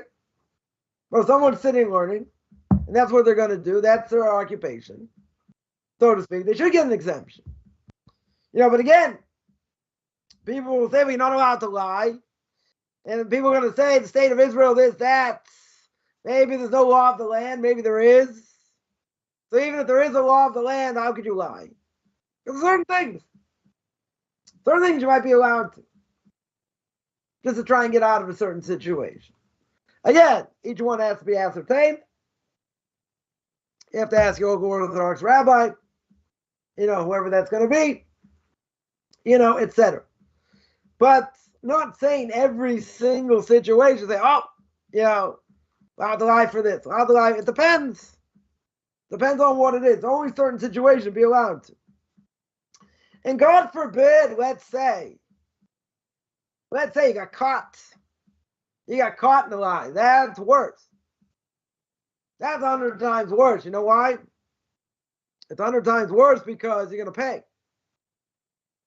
Right? 100% you're going to pay. So, that being the case, that's going to be a desecration of God's name.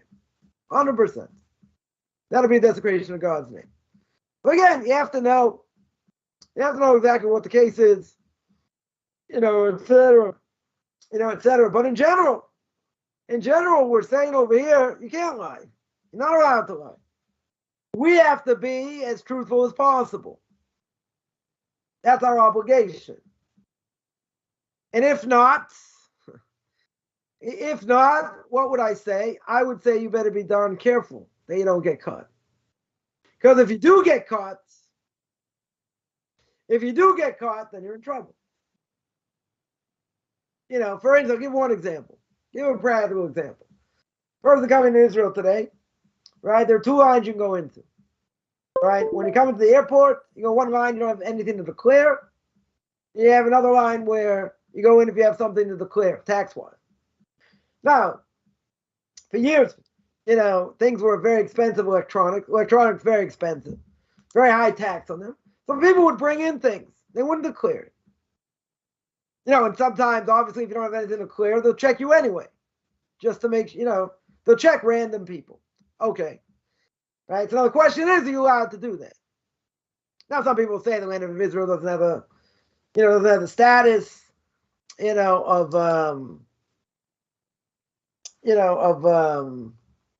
what I said, the law of the land.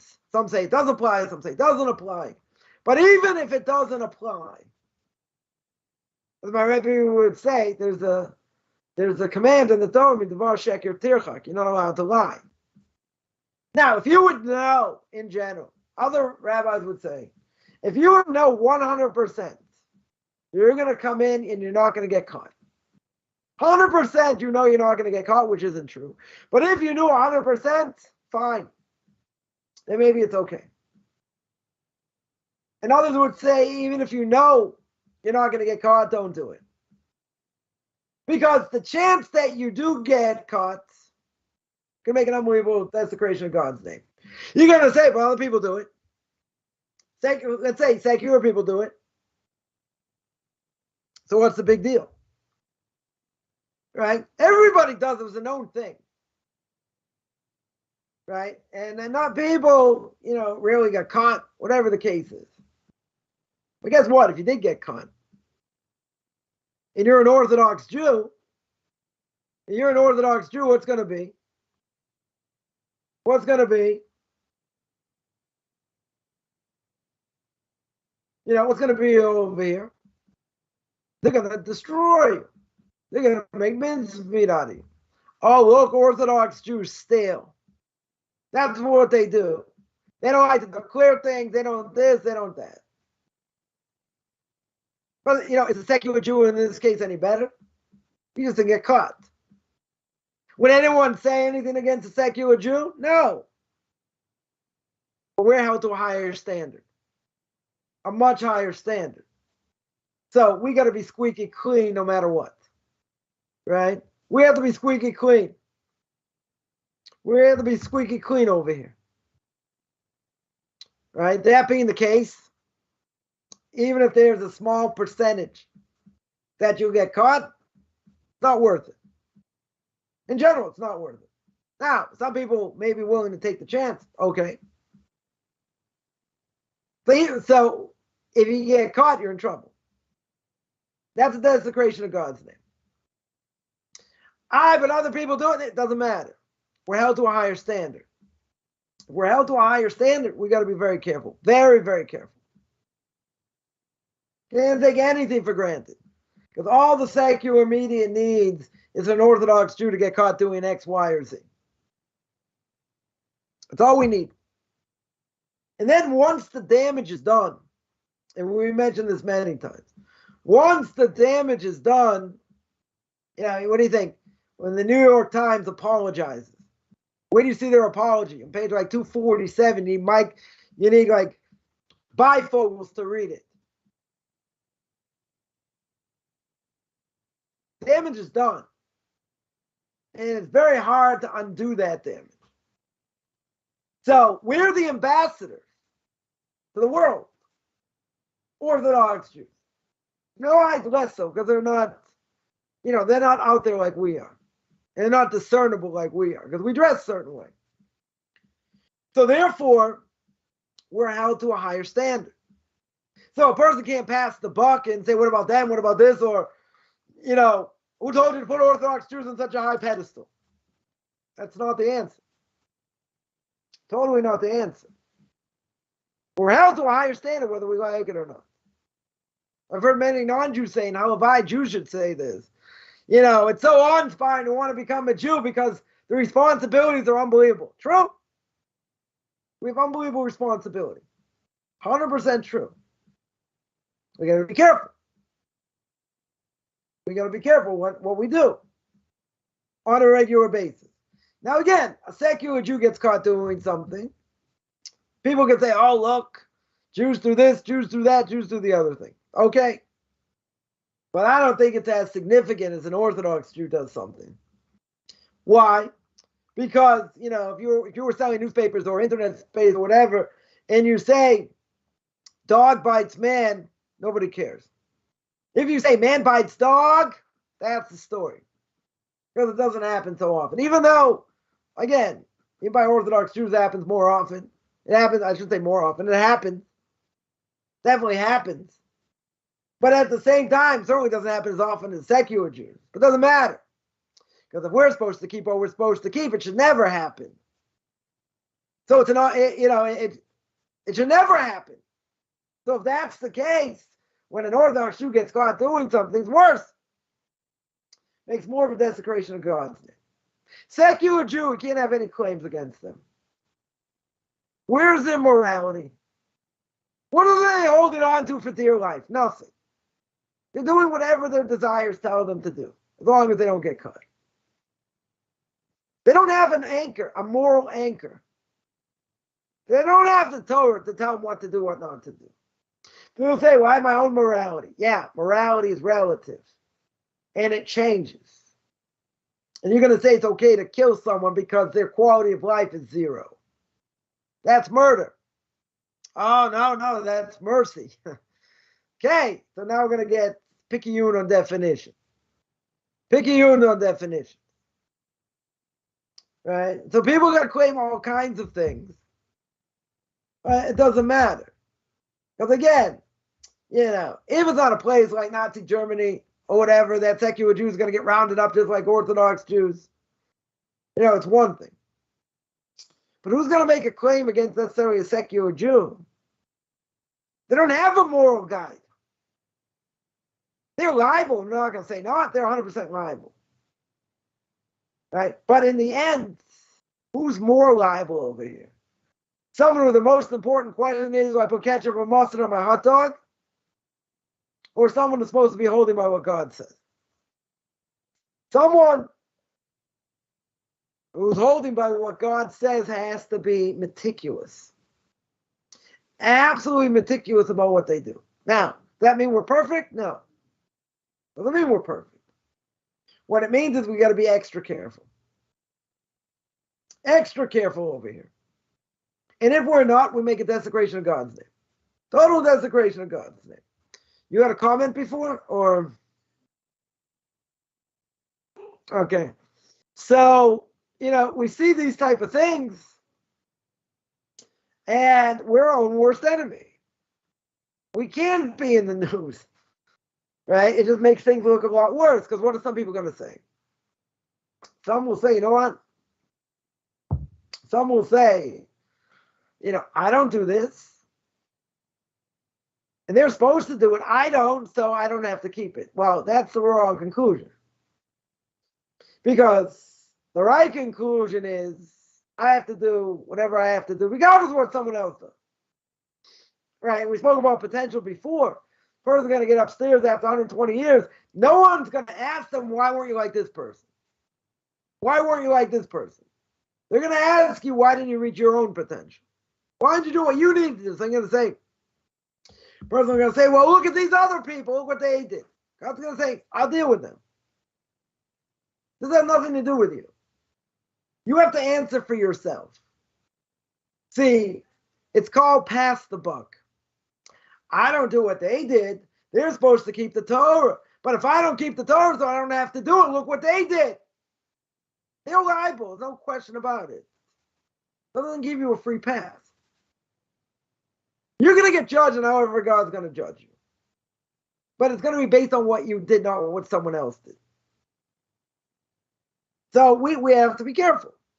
And then, this happens. We get bad press. And all you need is one person to get bad press. It ruins everything. Ruins everybody else. Because we're all included. Kol Yisrael, Ravim, Zeh, all Jews are intertwined. We're all intertwined. One person does something wrong, all Jews get blamed. You don't see that by anybody else. Or as we mentioned many times, an Italian in Brooklyn does something wrong. You going to say burn down Italy? I don't think so. You going to say no more cannolis? Maybe. No one's going to say that. When it comes to Jews, totally different thing. Totally different thing. Mind-boggling, but that's the reason. We're all intertwined. That's why we have to be so careful. Now, comes over Rabbeinu Yonah, a blessed memory. Rabbeinu Yonah explains over here, it says, praiseworthy is the woman who bore him. Right? What's the word for praiseworthy in Hebrew? Ashrei. Ashrei means be happy, praiseworthy. So what does praiseworthy mean? It means all the good character traits a person should have. So when a particular character trait is mentioned, it's really, says Rabbeinu Yonah, it's used in a general way.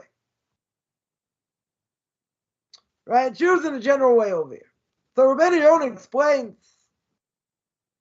that when it says praiseworthy is she the one that bore him, it means that she gave him all the potential for good character traits, right? But doesn't a person have bad character traits?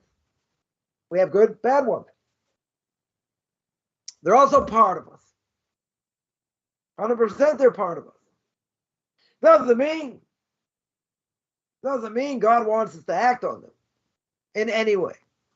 But see, if a person does, what's our excuse?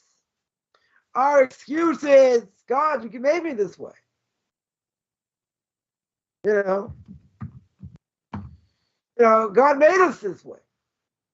Totally made us this way. Is that my fault? I'm talking about things we don't have control over. Certain things that are inherently inside of us. Totally inside of us. We didn't do it to ourselves. See, if we did it to ourselves, we got no one to blame but ourselves. But if it's already part of us, it's already part of our psyche, well, guess what? God put it there for a reason. Now, he didn't say you should act on it. He didn't say he's interested we act on it. At the same time, it's there. Person can have a certain disposition, right? A certain disposition. Now, that disposition may be bad. Okay. And even if it is bad, does that mean it's something I should do? But you're going to say, made me this way. Well, doesn't it mean that I may have a certain disposition? Okay. We all have certain dispositions. Person can say, well, I have a gene. It's called an anger gene. I have a miser gene. I have, fill in the blank. Bad character trait. Because I was born that way, let's say. God says, of course, I put it there. I want you to overcome it. I want you to work hard against it. So what if he put it there? My obligation is fight against it. To work hard against it. We all have certain dispositions. It's not an excuse. Totally not an excuse. So we have good character traits, bad character traits. So says the Ramchal in Derech Hashem, how does it work? So my evil inclination, if I give into it, I debase the body and debase the soul. My good inclination has the ability to uplift my body and my soul. Has the ability to do both. So the constant struggle. Good character traits, bad character traits, constant struggle. And that's the struggle we have for life. Sometimes it's better, sometimes it's worse. We have to focus on Torah, to focus on mitzvahs. We have to focus on doing the right thing and beating our evil inclinations. It's hard. Gemara says God created the antidote. What's the antidote? Torah. But at the same time, if I don't have heavenly help, Torah won't help overcome the evil inclination. Right? Mind-boggling. That's how powerful it is. So again, it's very easy to make the excuse and say, what do you want from us? What do you want from me over here? You wired me a certain way. So I told you to do it? Is that what I told you to do? Mike Tyson years ago, went to jail for rape. They put him on the stand. And what did he say that basically sealed his fate? He said, listen, this woman's in my hotel room at 3 a.m. And everybody knows I'm an animal. That's it. Case closed. And if you are an animal, okay, so let's say I agree. So what? And even if you are, who says that's what she wanted? Obviously not what she wanted. Who says you're allowed to act on that? It's not my fault. Well, whose fault is it? God gave you certain character traits. Right? So now you went ballistic with some of them. Okay? It's your choice, but you're going to pay. 100% you're going to pay. Doesn't give you the right to do whatever you want. He was guilty. Nothing talking about. Totally guilty. So just because, a person born a certain way, God says, who says, I told you to act on it. I was interested you act on it, God says. But he made me this way. So, what does that have to do with anything? See, we can make excuses. It's very easy to make excuses over here. Because, let's say we did to ourselves, even better. Forget you're wired a certain way. You did it to yourself. So now by doing it to yourself over and over again, what happens? It becomes part of you. But it's your own fault. So if it's your own fault, you have no one else to blame. It's very easy if a person would say, well, these character traits, came from where I came from. Came from my parents. They come from me. Right? They're there because, of their DNA. Now it gets a little more complicated, but, essentially it comes from them. That we have these inherent things. Or more of a disposition. What did God say? God said, you're right. You have a certain disposition. And now you got what to work on. I'm giving you what to work on. I'm not telling you this is what you need, this is what you should do. I'm not telling you to act on it. So why do you give it to us? The test. Like many things in life. It's a test. To see how we're going to react. And exactly what we're going to do. That's what he does. So you can say it's unfair. I didn't ask for this. I don't want any part of it. Well, too bad. This is what he's giving you. It's something very hard to overcome. Right? I don't think there's any question. There are many things hard to overcome. Even so, it doesn't really matter.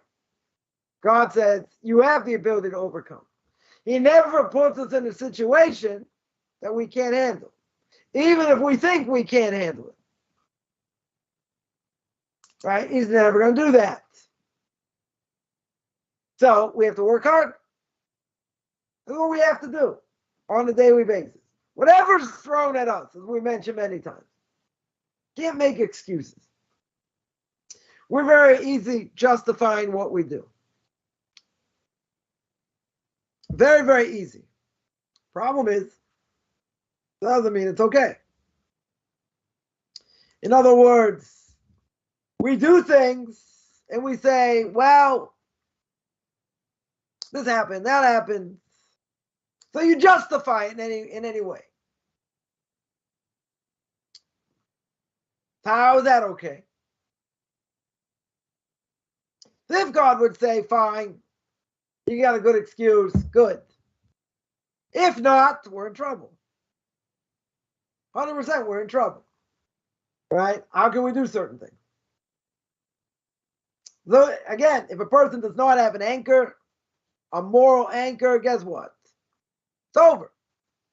You'll do whatever you want, when you want. It won't be consistent. Maybe it will be a little bit, whatever. But your mind's going to change. What you believe in is going to change. Why is it going to change? It'll change with the times. That's why it'll change. It'll change with the times. And what was forbidden years ago, today becomes a mitzvah. So we got to be careful.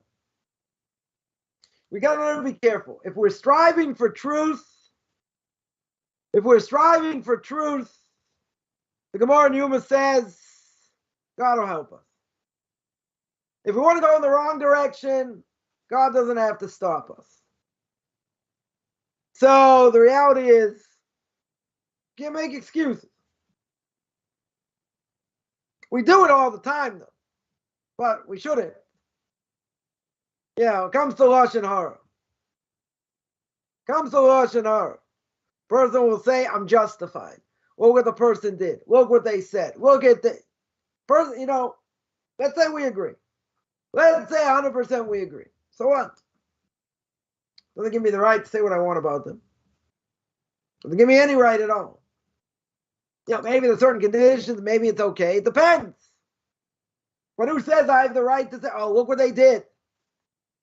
Look what they did. Right? So in certain cases, it might be okay. Speak against them, whatever. Certainly in therapy, it's not a problem. Totally not a problem. Because, you're getting help over here. But in general, just to vent for the sake of venting. But a person can say they're evil, I have a right to say whatever I want. Okay? Not going to deny that.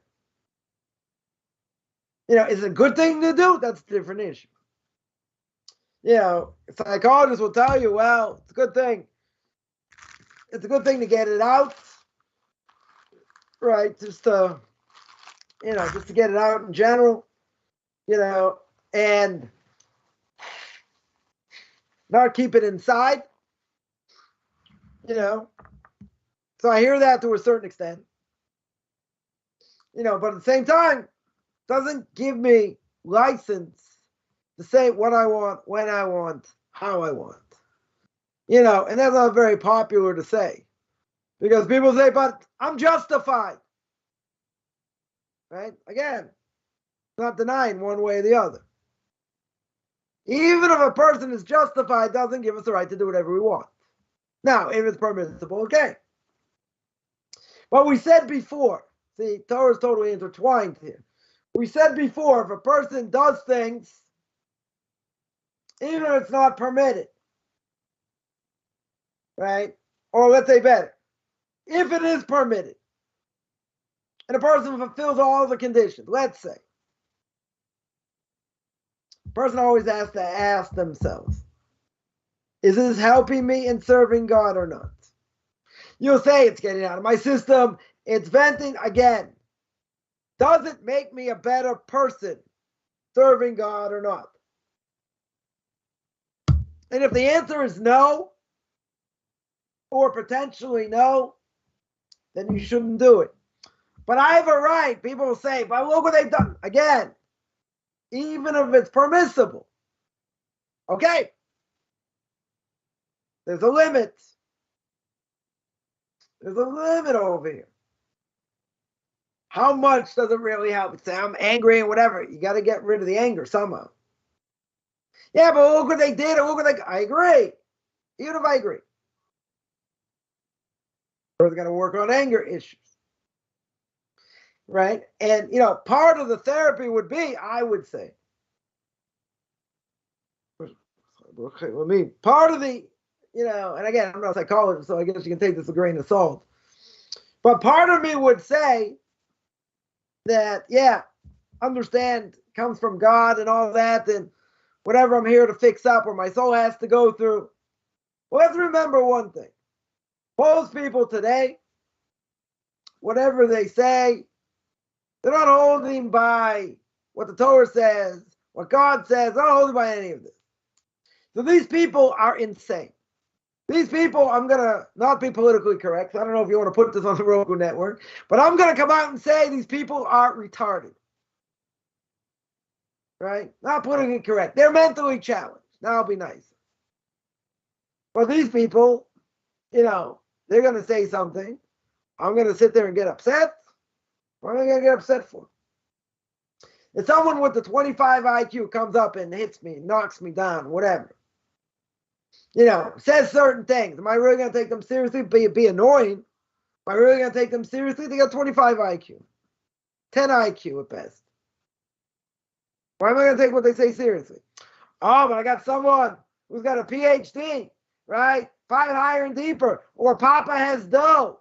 But they're more intelligent. Yeah. So when it comes to Judaism, they still have a 25 IQ. So let them say whatever they want.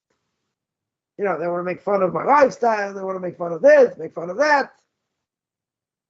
Put a person down. Who cares? You'll say it's painful, it's been done for this, for that, for the other reason, okay? But person has to have some level of self-esteem. We said before, the Mishna Sanhedrin, world's created for me and no one else. I don't care what people say. They're going to say, well, that's ego. Not ego. It's not ego over here. You have to have some level of self-esteem. I'm not thinking of God's gift to the world because I think it was God's gift to the world. If someone's going to sit there and put me down, why am I going to take them seriously? Could be a family member. Could be painful. I agree. But if I look at them like they have a 25 IQ, guess what? What they say really doesn't matter. Doesn't matter. Sticks and stones. We have to get to the point where whatever they would say doesn't matter at all. It's not an easy thing to do because we have pride, right? We know what the right thing is. They trample on everything we stand for, okay? Again, not denying. Totally not denying. But in the bigger scheme of things, does it really matter what they say? No. Oh, you think you're right? You think, like, why are you having this conversation? This conversation is going to go nowhere. It's a waste of time. Total waste of time. But again, we may have to have contact with certain people. So I would say, in this case, as I mentioned many times before, it comes to family and friends, they might go by the wayside. But nothing good's going to come out of it. I always say in my own life, I got people I can speak to, they'll put me in my place straight away. So every time I think I'm on top of the world, I can speak to them. They'll put me in my place. What do I need that for? I have enough holes in my head. I don't need another one. That's not about ego. It means what they have to say doesn't matter. Maybe annoying. We may have to be, treat them like, as we live in this cream puff generation, they can say whatever they want against us. We can't say anything, and they don't respect what we say. It's a hard thing. I can tell you from experience, very hard thing. But, part of what someone may have to go through in this world, I think part of what I may have to go through is that people have to say things, you can't say anything. Nothing. They can make fun of you, this, that. You can't say anything. You got to show respect. They don't have to respect you. You have to, whatever. It's crazy.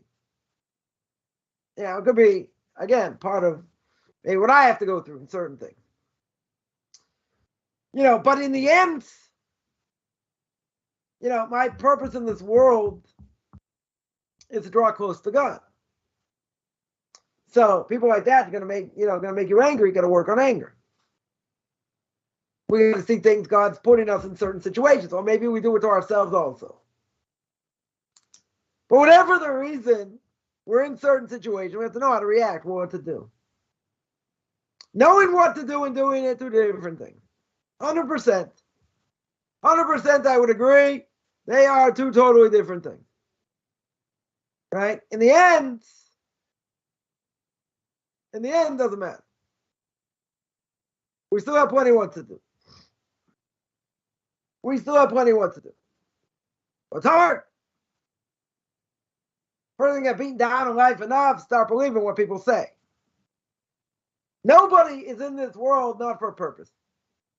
We may not know what it is. We may never reach it. Whatever the case is, everyone's got a purpose. They might blow it in many ways. It doesn't matter. We have to do the best we can. And it shouldn't matter what other people say. Shouldn't matter. But then, someone's going to say, well, psychologically they were abused. Or they went through trauma, physical trauma, psychological trauma. Okay, that has to be dealt with. All right, it's not my job. All right, not something I can do. I'm just saying in general, it has to be dealt with in different ways. Torah not going to serve everything. But again, the greatest advice I was given is you got to look at these people like they're nuts. And if I look at them like they're nuts, no matter what they say, it's not going to matter. At some point, it shouldn't even sting. It should be like, it's just an annoying fly. So you're just going to flick it or squash it. And we have to be strong enough to be able to do that. Again, got to be respectful, different things. But, why do we let that get into our head? Because it's been in our head for a long time, okay? Then we may need, serious help getting rid of it. But one of the things is self-esteem. We have to have self-esteem, something seriously lacking, in this generation. So I can tell you, where my self-esteem came from. Came from athletics, and it came from academics. That's where I put my stock and, worked very hard, at both things. Not saying I always succeeded, but, I know I had that. So no matter what happened otherwise, I had what to fall back on. If person has no self-esteem, demolished all the time, that's very hard. It's very hard to overcome. Everybody has value. So, again, we'll tie it back to what we just read, at the beginning of the book of Numbers. Everybody's significant. Everybody. We may not know what our potential is. We may not know what we're doing here, but everybody is significant. We're our own world. So maybe someone's going to say, my significance is get just beaten down in life. That's all I've had, beaten down in life. Now, not everything's been bad. Some people, again, been bad. Some people worse.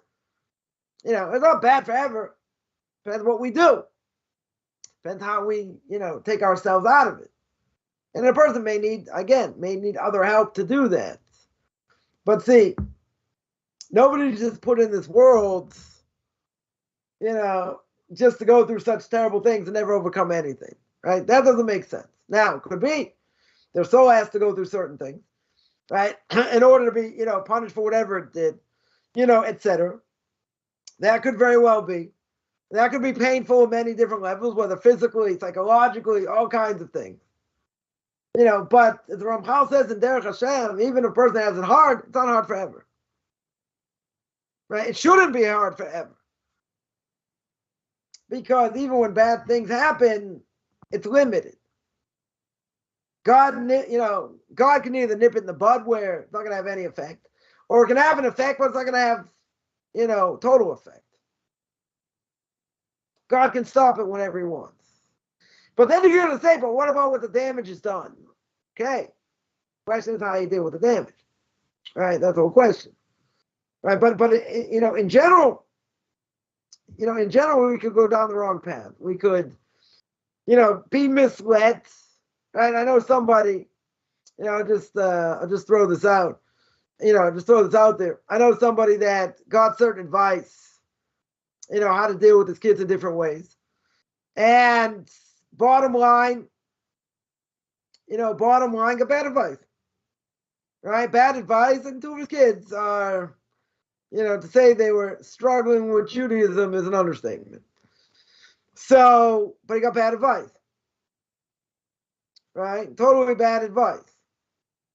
Now, okay, he paid a price. 100% he paid a price. And his kids are what they are. Right? A few of them. So the question is, okay, he put his best foot forward. His kids, they have free will. And, the end result of what was done caused different effects, negative effects. And that's what happened. Now, a person like that could be very bitter and say, listen, I put my best foot forward. Look what happened over here. Now, we have to remember as well, even if I put my best foot forward, right? Even if I put my best foot forward over here, it doesn't mean I get the end result, what I'm looking for. See, this is the thing, people make mistakes also. And they think, well, I'm doing this, I'm doing that. The end result should be X, Y, and Z. It doesn't work like that. We have an obligation, the Avos says, put our best foot forward. Okay? Now, does that mean if I put my best foot forward, I get the end result I want? No. Doesn't mean that. I still have to continue. Right? I've had people ask me, but I've been doing this for a long time. For a number of months, things haven't changed. Well, guess what? We said before, we're living in an instantaneous gratification generation. I did this, God answered me like that. Doesn't work like that. Sometimes it'll be quicker, sometimes not. Maybe God wants more prayer, wants more charity, wants more other things. I can tell you my own personal experience that no one should have to go through. So, my own personal odyssey, 17-year odyssey. Wasn't half a year. Wasn't 6 months. Sorry, that's half a year. Wasn't a year, wasn't 2 years, wasn't 5 years. It was a 17-year odyssey where I had a certain level of closure. In the end, I was tossed around the world, partly my choice. I mean, a lot of it my choice. Ended up back where I am. 2 continents, 3 years. My family's still intact, pretty miraculous, in many ways. But in the end, sometimes it's better, sometimes it's worse, sometimes it's really bad. Right? So what's the $1 million question? The $1 million question is, so you had an odyssey for a long time. Seemingly other people around totally apathetic, i.e. family, totally apathetic in many ways. For here, you're thrown to the wolves and that's it. So, you're very bitter about the situation. I'm not going to say I had good days all the time. But if you realize, all what the Bible says, what's the whole point here? What's the whole point is, you might have done some of it to yourself, and God did it. God used other people as a stick to get to you. Now you're going to say, okay, that's very nice in theory. That's very nice to understand. Guess what? You also got to live on a day-to-day basis. You're right. 100% you're right. But there were times, saw the light at the end of the tunnel. There was a light at the end of the tunnel. And then even after that, sometimes it's better, sometimes not. In certain ways. Ups and downs. But in the end, made me realize a lot of things I never would have realized before. Saw a lot of things I never would have saw before. Now, I would tell you I'd be better off without that, but you know what? My life's not the same because of it. The way I pray is not the same. What I ask for is not the same. Many things not the same. So you can see that's a benefit, okay? But see, we're not privy to certain things, a lot of things. So, the light at the end of the tunnel wasn't just financial. There are other things, that I never would have expected that happened. In a good way. Total positive way. But I had to go through X, Y, and Z. But I wasn't told that. I wasn't privy to that information. Now, if God would have said 20 years ago, okay, this is what you're going to go through. And at this point, this is going to happen, that's going to happen. And, you'll see the end result. I would have said, okay. It's a lot easier to fathom when you know what's going on. When you don't know what's going on, it's a lot more difficult. You're in the dark. But then sometimes God throws you what we call a proverbial bone. And he'll throw you something, he'll say, see, you had to go through this, you had to go through that, you had to go through the other thing. Now look at the end result. Look what happened. You're much more equipped to do X, Y, and Z. You have 2 kids got married, people live one building away from another. A number of things to be thankful for, no question about it. But if you would have asked me in my darkest days, if a person would have asked, look, you have a roof over your house, you're not starving, you're not on the streets, that would not have been comforting.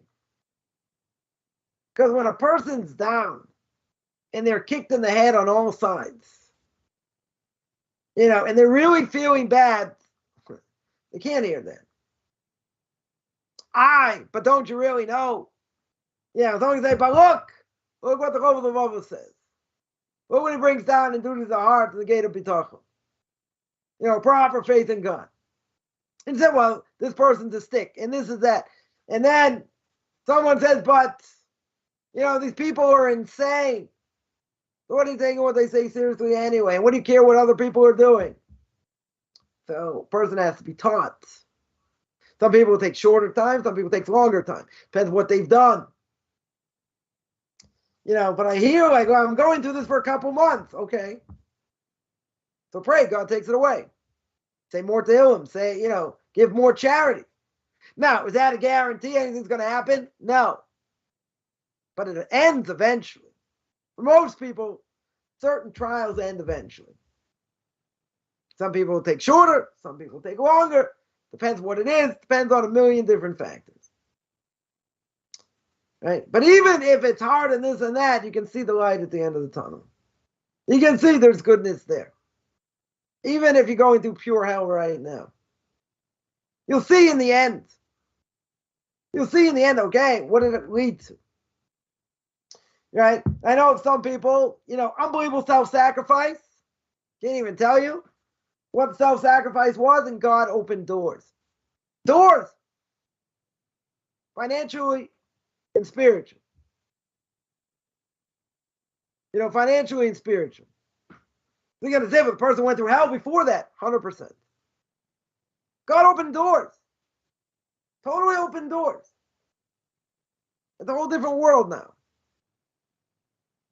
Doesn't mean they didn't have a hard time. Right? And some people struggle for years. It could be 5 years, 7 years, whatever, and then all of a sudden something happens. And something turns. That's an unbelievable thing.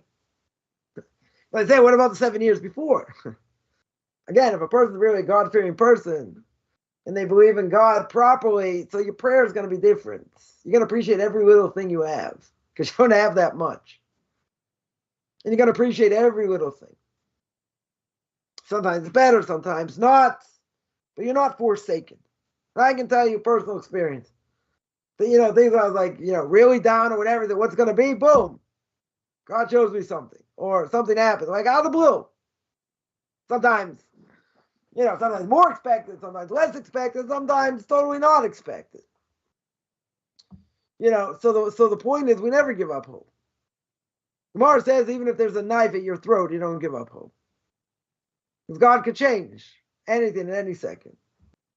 But what's the mantra we need for this generation? My Rebbe would say, as he said during Corona, you have to say many times during the day, God, you're the one in charge, not me. I'm trying my best. I'm going to put my best foot forward, but you're the one calling the shots. That's the mantra. Totally, that's the mantra. You got to remember. 100% we have to remember. But see, what's someone going to say? Someone's going to say, when it's hard, it's really hard. And when you get beaten down in life, it seems impossible. Yeah. We're going to forget God runs the world. And sometimes God wants to squeeze us to get us to pray better, get us to be better. And it's to our benefit, not the other way around. Someone here asks, can a post-op transgender be a Noahide? I mean, anyone can be a Noahide. Right? Certain, the question is, if someone did something to their body, let's say for a Jew, which side of the mechitza, which side of the, differentiation between men and women, in synagogue, where do they sit? They sit by the men or the women? That's a good question. Right? Depends if they're true transgender or not. Right? If a man really changed to a woman or vice versa. But, so someone, I guess, had this operation. I guess the question is, can they be a Noahide? I mean, why not? Can't be a Christian. Doesn't matter if they're male, female, or they changed. Can't be a Christian, can't be a Muslim. It's because they changed their sex. Doesn't, the only question is, and what, if it's a Jew, let's just say, what level are they obligated to mitzvahs? Are they obligated to mitzvahs? At what level? So someone says, what, is there prohibition against castration? Yeah. Also for non-Jew. Non-Jews got an obligation to be fruitful, multiply. Also for animals. Not about castrated animals. I have a video on Tanakh Talk spoke about it. What the obligation is for a Jew or a non-Jew. When it comes to that. It's forbidden. In general. It's certainly forbidden to do it to yourself. I don't think there's any question about that. Right? It shouldn't be done. Certainly for a Jew, if they did it, they're not allowed to marry a non-Jew. Sorry, they're not allowed to marry a Jew. In such a case, it's a rabbinic prohibition over here. Right? Castrate's a total prohibition. True, you're not allowed to come into be part of the Jewish people per se. Can't marry in Jewish people. If it's a Jew, he did it. It's still a Jew. Transgressed over here. Question is, can he marry a woman here? He can't father children. She's not allowed to marry him. Right? Because he's not allowed to be part of the congregation. He's Jewish, true. But because he did that, there were ramifications. So it definitely is prohibited to castrate, no question. For Jew or non-Jew. Definitely prohibited. Right? Now again, does that, if someone's a non-Jew, can they be a Noahide? That doesn't stop them. Doesn't stop them from being a Noahide. I mean, they can always repent. They can't necessarily change what they've done. Depends what they've done. Keep this clean, right? Depends what they've done. 80%, I think, if a person did it, depending on what level here, they can still have kids. Right? If it can't be done, different issue. Right? If total castration, whatever, yeah, different issue. There's, I know someone that's, got divorced, did that to himself. They get castrated, but whatever. Stopped, did something where can't have kids. Now, that can be reversed. I think it's like 80% chance it can be reversed. And it'd be okay. Rabbi would say he still transgresses the prohibition. It's still a transgression of doing that. Which I would think, again, my own personal opinion here, take it for what it's worth. Someone doesn't want to have kids, traumatized from marriage. Okay, there are many ways not to have kids. In many ways, the contraceptive. Taking contraceptives, I'm not saying it's permissible in different ways, but whatever, there are different ways not to have kids. This is a little bit extreme. I mean, I think it's very extreme. Do such a thing. Again, it's one thing you don't want to have kids, but another thing to do that. At whatever level. So yeah, that's forbidden. It's forbidden for a Jew, forbidden for a non-Jew. So the person has to realize, our bodies are not our bodies. You don't have a right to do whatever we want. Certainly not. And this is a pretty severe thing. Because basically saying you're not happy with the way God created you. That's why it's pretty crucial. Now you're saying, well, I'm going to do this anyway. And most of these people in general, if you know anybody, that's done this, again, I'm just going to say in generalities, but, anyone, who does such a thing, they're not a happy camper. They don't fit into society in many ways.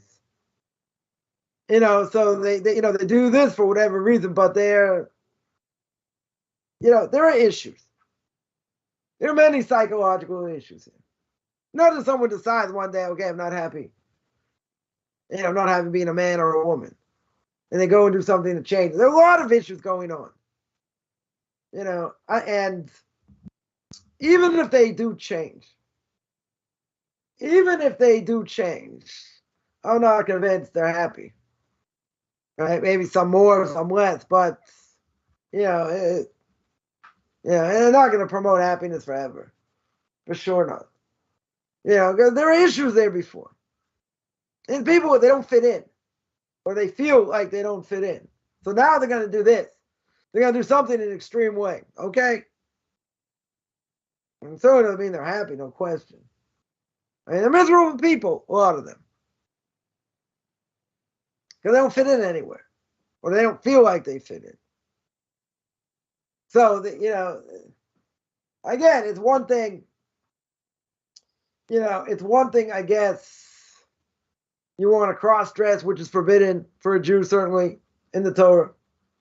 Right? Women can't wear men's clothing, men women's clothing, different things. That's one thing. Torah prohibition. It's certainly another thing, you're going to do something to your body. That's another issue. That's a whole nother issue. it still doesn't make it right. I'm just pointing out that, it's one thing to do certain things, it's another thing to do other things. But yeah. So the answer to the question in general is, is castration for a male forbidden? For a Jew or non-Jew, totally forbidden. People forget in this whole thing with, Roe versus Wade, and I have a right to my body, and is that you don't. There are circumstances it's permitted, I spoke about this a few weeks ago, where it is permissible to do abortion, but the vast majority of cases are forbidden. You have a right to do whatever you want. Again, it depends when, right? It depends on what circumstances. But in general, you don't have a right to do whatever you want. You say, it's my body. Yeah, there's a Torah. And the Torah says, am I allowed to do it? I'm not allowed to do it. It's not about what I feel like. Nobody cares what we feel like. Question is it allowed or not according to Torah? That's the question. We get this out, these ultra liberals, liberals. They're going to, I have a right to do what I want, and no religion's going to tell me otherwise, and no one's going to say this, and no one's going to say that. So fine, let them say what they want. We have a guide, right? We have a written law. We have an oral law. We have a guide that's going to guide us over here. It's not nothing has to do, and God doesn't care what I have to say. Doesn't care what anyone has to say. You got to keep what He says. You got to keep what the rabbis tell us to do. That's our obligation. Not about what I feel like doing. Many people say that. Many people say, hey, well, I'm just going to do what I want, blah, blah, blah. It's not about what you want to do. It's what God wants. It's what the Torah wants. What my obligations are. Right? Now, could there be certain circumstances, again, where it be permissible in such a case? Yes. 100%. In a lot of cases, forbidden. Finished. But it's my body. Who gave you your body here? You'll say your parents did. Right. But who gave you the soul that went into the body? God did. I don't have a right to do whatever I want. It has nothing to do with what I want. And people think everything's up to me. Not true. Totally not true.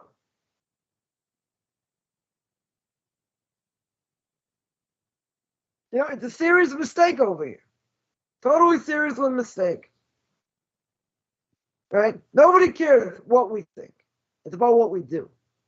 And it's about what God wants. And if it's not about what God wants, we're in trouble. Because, as we said before, it's my body, I can do what I want. It's not. Your body's given to you on loan. The soul, once the soul comes out, your body's going to disintegrate. It's what our obligation is to God and what those circumstances are. And when it's permissible or not permissible. Not what I think. Right? It's not what the doctors think. It's not anything. It's whether it fits in the Torah or not. So as I see over here, we are definitely not finished by any stretch on chapter 2, Mishna 11. So 2 weeks' time, not next week, because next week is Shavuos. You guys get a break, then can actually sleep longer, right? So next week there will be no Pirkei Avos, but there'll be Pirkei Avos the week after, chapter 2, Mishna 11, part 4. Hashem willing. All right. So we look forward to it, Rabbi. I want to And thank that we're going to say is a wrap. Right on. All right. So you heard it, folks, right from the Rabbi himself. We'll be back here with more Pirkei Avos in 2 weeks because of Shavuot. I've got to shut her down, and I've got to go pick my wife up at the airport. So I'm heading out. Have a wonderful, wonderful day, everybody. We'll see you in a couple weeks. Bye for now.